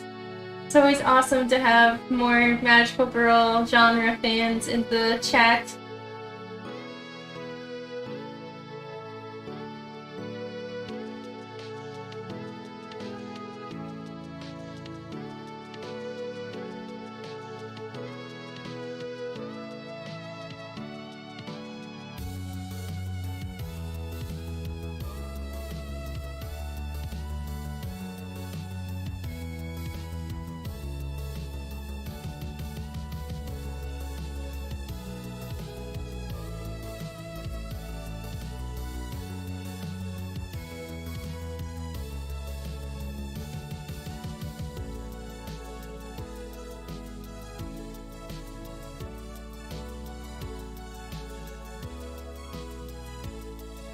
Carl ever reset that Warhammer lore or not? And maybe it just blocked it again or something? I'm confused. YouTube is blocking Warhammer lore for some reason or something? It doesn't want you to know.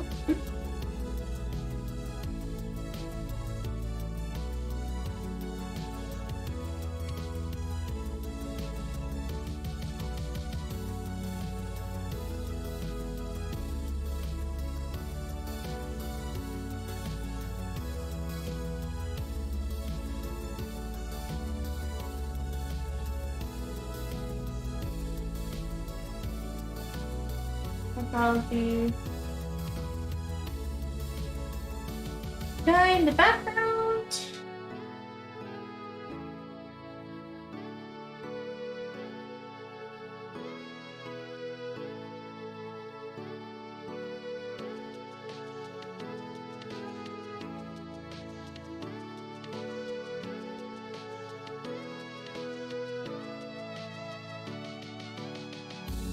Okay, Carl says, I definitely resent it in my end. I don't know what's up. Maybe YouTube is blocking something. That's really odd. I mean, usually if it blocks something, it'll give me a, you know, if it doesn't like the content or it finds that, you know, it's afraid it might be violent or like a cuss word or something, it'll block it, but it'll give me a notification on if I want to share it or not. This is giving me nothing. Maybe copy and pasting something was the issue? If you were trying to copy and paste your own words? Maybe it doesn't like copy and paste. Then again, I copy and paste links into mine the start of each stream, so I don't know why that would be the case.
Rather redraw the hand. Let's just see how it looks. In general. Yeah, it's gonna have to get some more tweaks, but that's fine for now.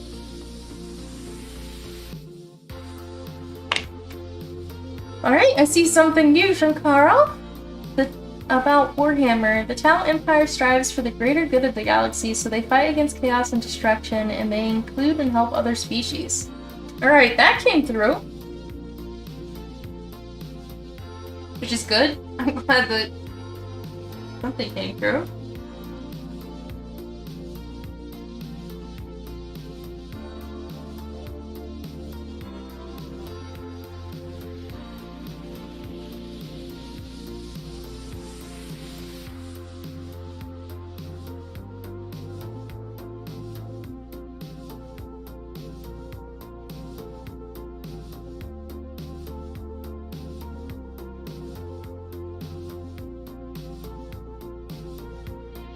Yeah, finally! I don't know what the issue was.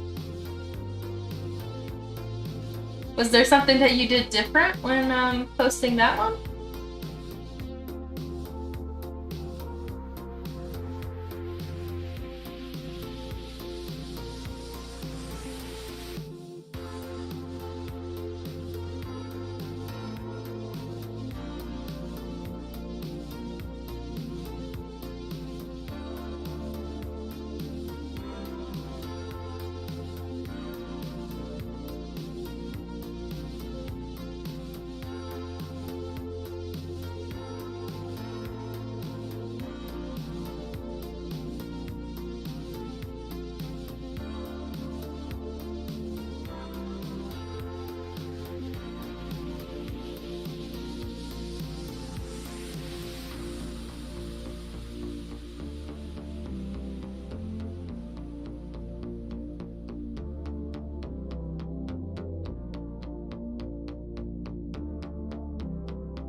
Carl says, I sent a second message too, can you see that? Maybe use your blocks. Message is sent in brackets a section to prevent spam? I don't think so, because I feel like people have sent pretty rapid text before. But no, there is no second message. Oh.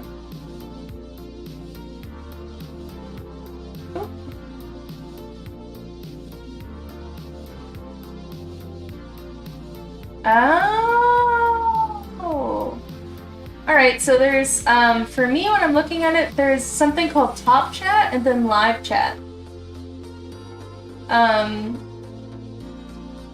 Usually I don't change it when I get up my thing, because I didn't think that it actually had any difference for me, since I don't have a whole lot of people in the chat, but it looks like that's definitely what was happening. Because now I see, after your message about the Tau Empire, there's another one. There are some recent additions to the lore that make the Tau less virtuous. The Tau rulers use mind control to recruit and pacify people, so that was an issue on my end because I didn't select live chat. I'll remember that next time.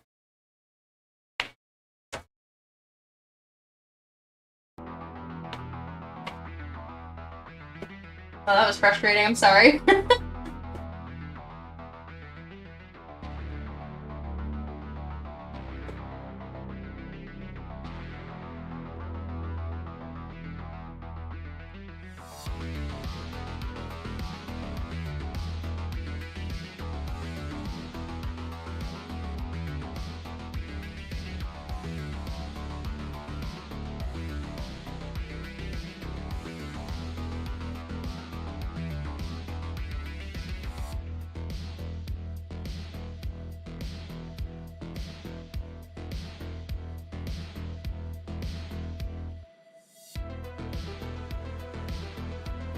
I wonder what other messages I've missed in the past because I never changed it to top chat.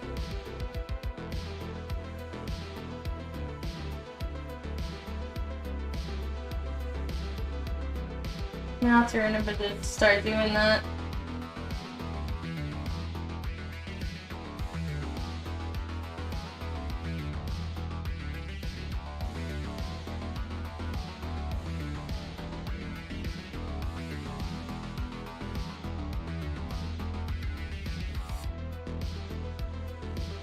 Yeah, I wonder how YouTube decides what is considered top chat as well.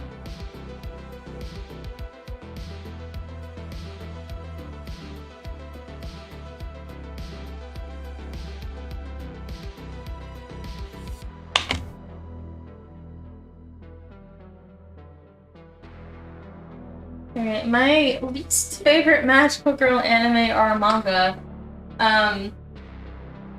I've only seen one episode of this, but it was enough to convince me that it was my least favorite.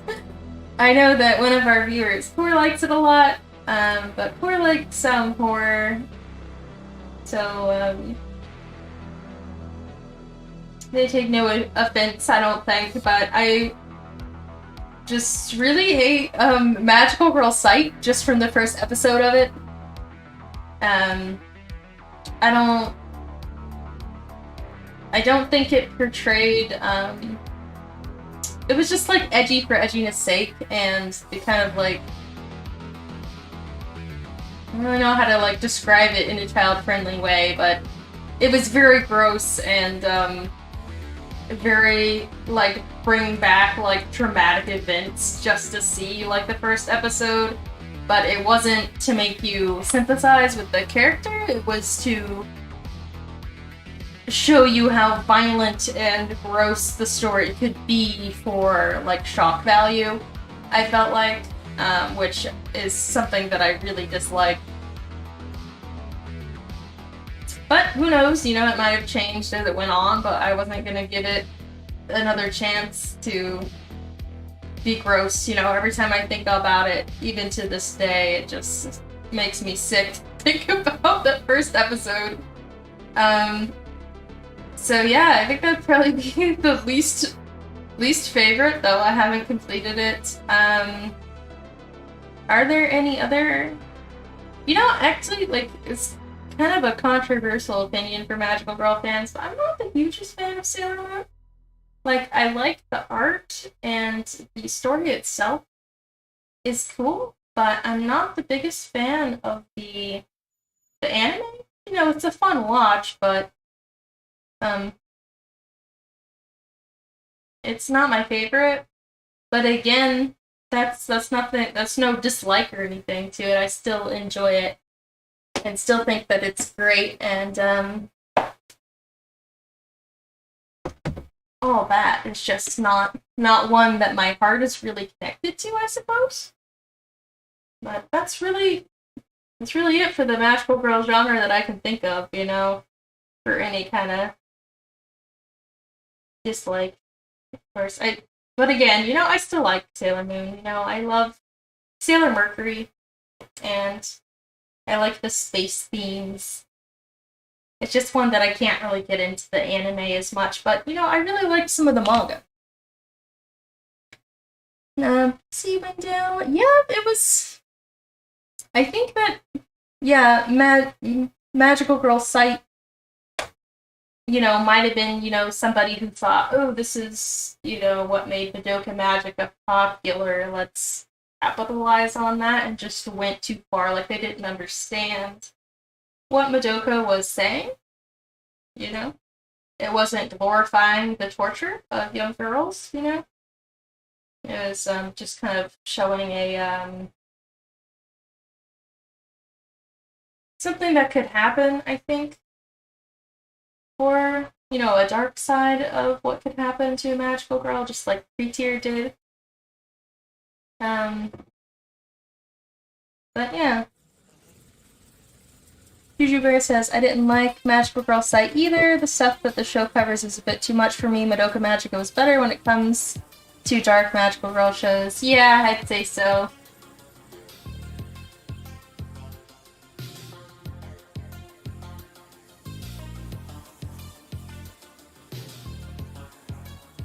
Madoka Magica was also very visually appealing, artistically. And, I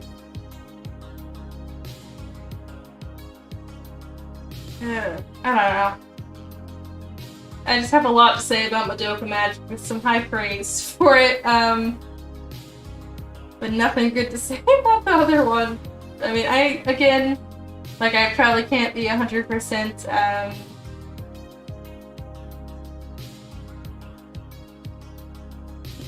what is it? You know, I can't formulate a whole opinion off of one episode of something, but I don't think that I could watch any more of it, even if I forced myself to.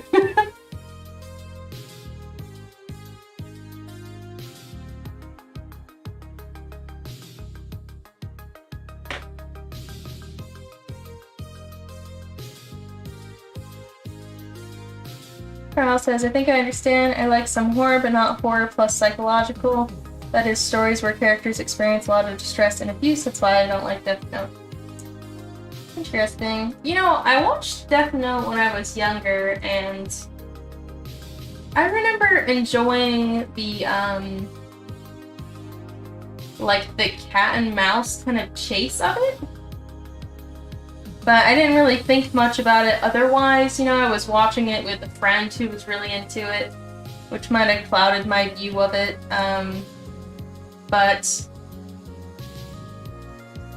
I couldn't watch, like, Attack on Titan for much longer than, and that was kind of for the reason that it was too much, hopelessness, I think, but it's,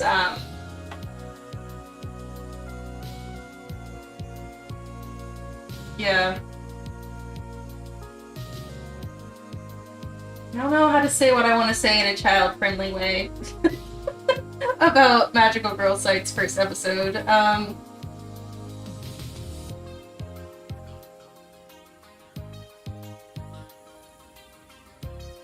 Oh well.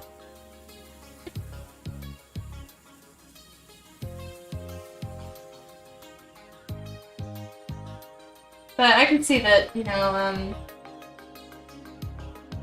yeah, Death Note definitely, you know, every character is subjected to some kind of, you know, horrible issue or violence for sure, and no character is safe from dying, which makes it, that hopeless feeling.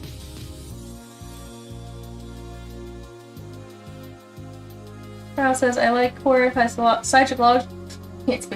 psychological horror when it's written a certain way, though. I think I'd be okay with Madoka Magica. Yeah, I mean, I don't want to steer you wrong, but I do really like Madoka Magica, and I think that, you know, it can get kind of hopeless and bleak, but the message of it is not to give up hope. You know, it still fits within the magical girl genre, even though it's about, you know, the dark consequences. In a way, for me, I think a lot of it is, you know, analogy for, like, mental health and things like that. And so, and you know, I think even though these characters go through a lot of pain and some of them die, they feel very real, and they don't feel like they're tools that are just being used to throw away to me. Of course, other people have different opinions about Madoka Magica, you know. I've had people that have come up to my booth when I used to have fan art on Madoka Magica and, you know, rant and rave to me about how upset they were to see a Magical Girl fan displaying Madoka Magica stuff. Because they felt like it was, you know, horrific how they, you know, put these characters through, you know, these situations. So, I mean, it can be a kind of splitting thing, I suppose. But I personally do really like Madoka Magica. I think that it's handled well.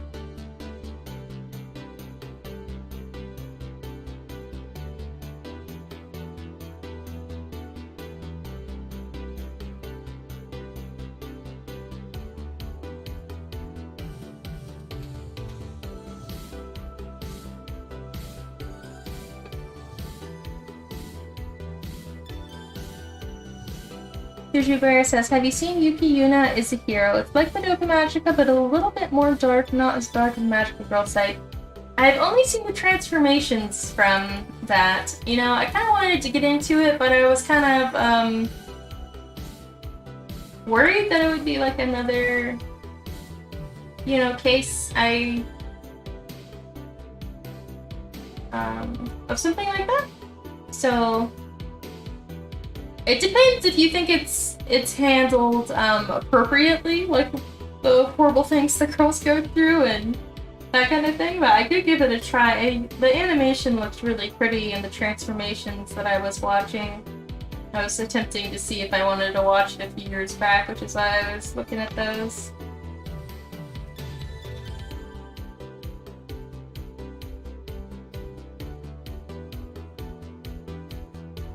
Yeah, just excessive and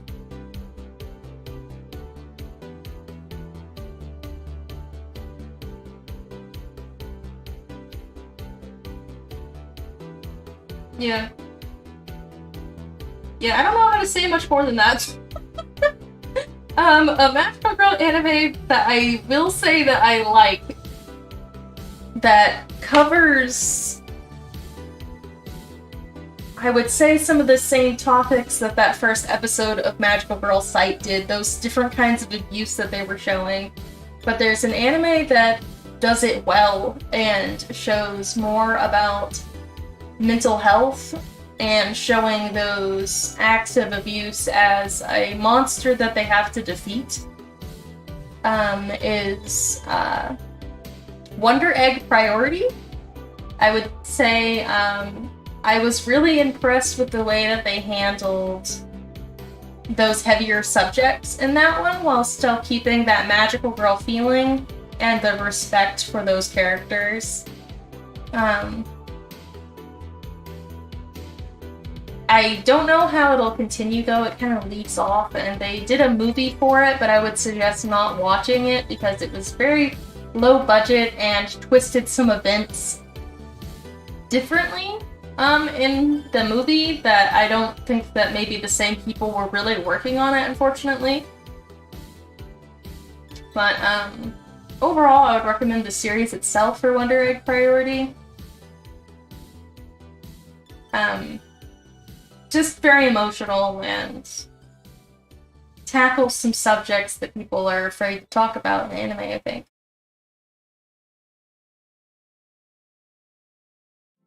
Maybe that people are afraid to talk about it all, really.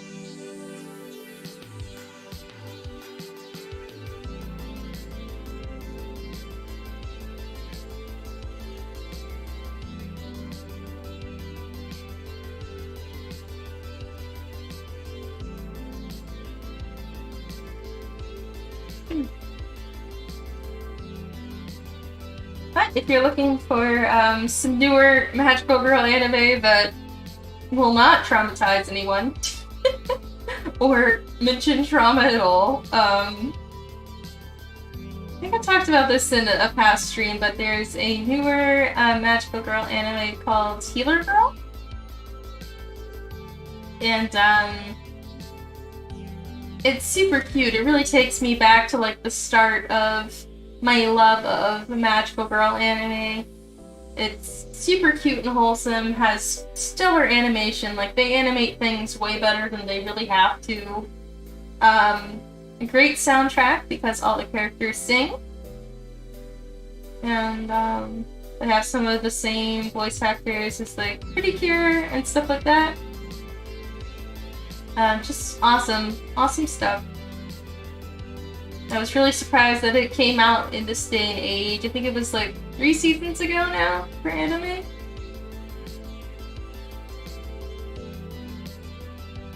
Oh good, I'm glad you're watching Healer Girl. The songs are so good. It really just transports me back, you know? And I love how they use these magical visuals to show healing and illness, and I like how they work directly with the hospitals to heal people. It's so cool. It's really interesting world building, you know, with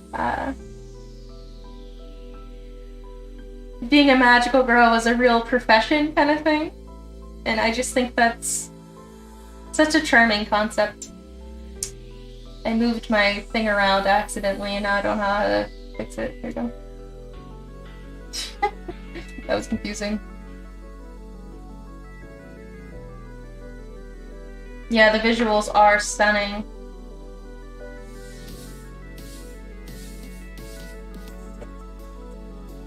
I've watched almost all of it, honestly, but I haven't watched the last episode yet. And the reason why is because I don't want it to end. But it's so good.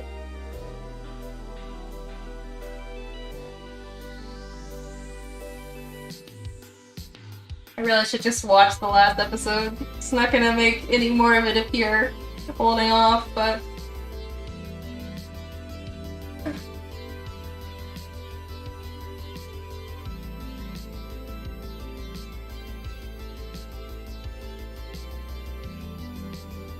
Episode 4. Yeah, it's awesome. It's so impressive and tells such meaningful little stories.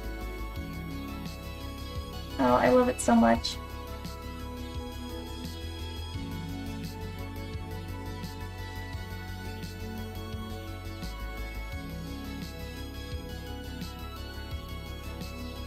Sorry, I'm moving around windows still because I messed up my workstation. Now I can't figure out where anything is. Alright, I think I got it back to where it should be.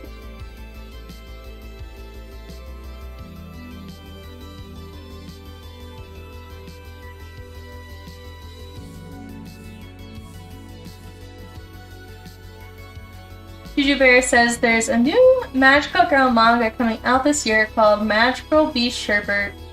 It's created by a YouTuber called Sherbert Shenanigans. Can't wait to read it when it comes out. Interesting, I'll have to give that a look up. Crow says you could watch the last episode really slowly. Put it on, like a slow-mo, basically. Make the 25-minute episode an hour. Just savor it. Yeah, I could rewatch the show too. That's very true. There's just something certain about the feeling of watching something for the first time, you know?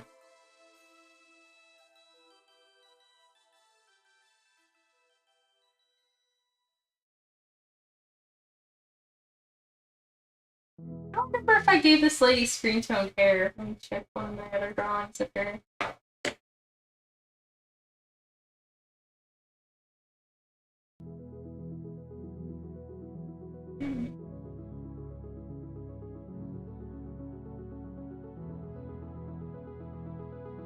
Yep, it looks like, this is the page that they were introduced on.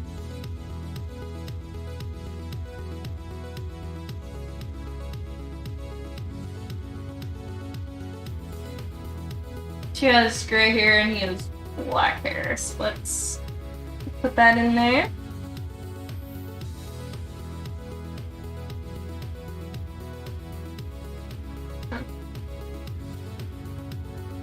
I want to rewatch Flip Flappers. That's what Magical Girl anime I've been thinking about rewatching recently. I really like Flip Flappers. is Magical Girl. Not, I don't even know, it's like not necessarily, like, I guess it's kind of dark, but not really. It's very colorful and very upbeat for the most part, other than some like science fiction-y, into the world kind of scary stuff that happens, but I don't know. I don't know how to really categorize it. Most people don't think it's a Magical Girl anime, but it definitely is. But the art is just so lovely, I'd like to watch it again.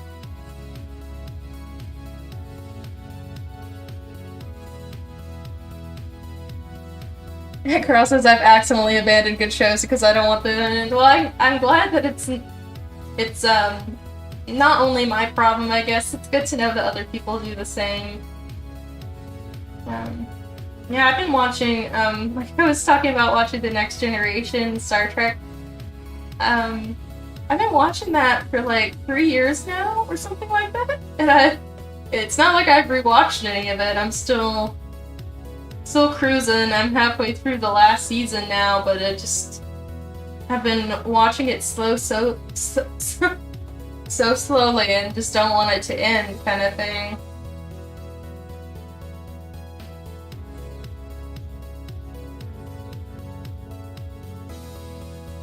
So I get that.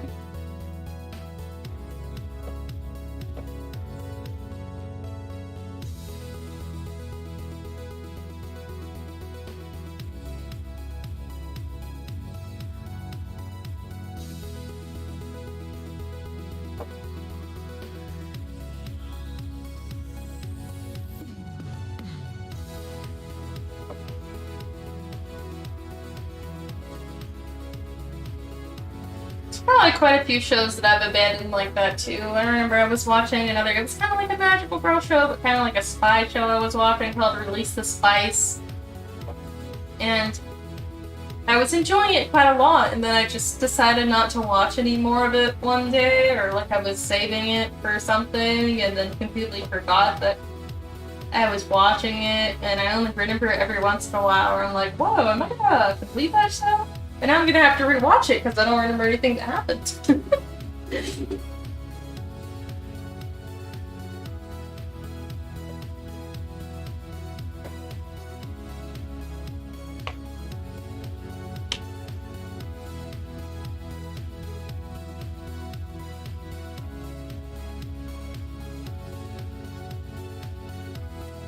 Alright, well, this page is pretty much complete. I'll probably add some more special effects after I stare at it for a while, as well as move around the speech bubbles to match what people are saying once I get the dialogue finalized.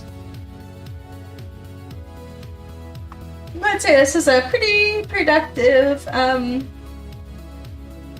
4-hour stream. We got a lot done despite our weird lagging and all that. Thank you for sticking around with me, everyone, and keeping me entertained, especially you, Juju Bear, and Carl, who are still here, and Kitty as well. Not sure who else is there, but if you are there, thank you for sticking around too. I'm really happy that everyone voted for me to do a manga stream. I'll be doing a lot more of them now that I'd like to say, officially gotten back into the groove of working on Volume 8, and I'm motivated to get somewhere with it. So look forward to more of that soon.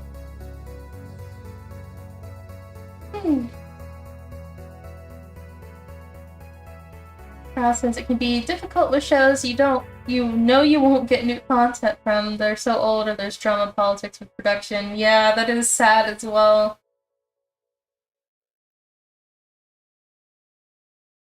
Alright, thank you so much, everyone, and remember to make a wish at the end of the stream. I'll stick around to see what everyone's wishes are. And have a good evening. Thank you so much. Good night.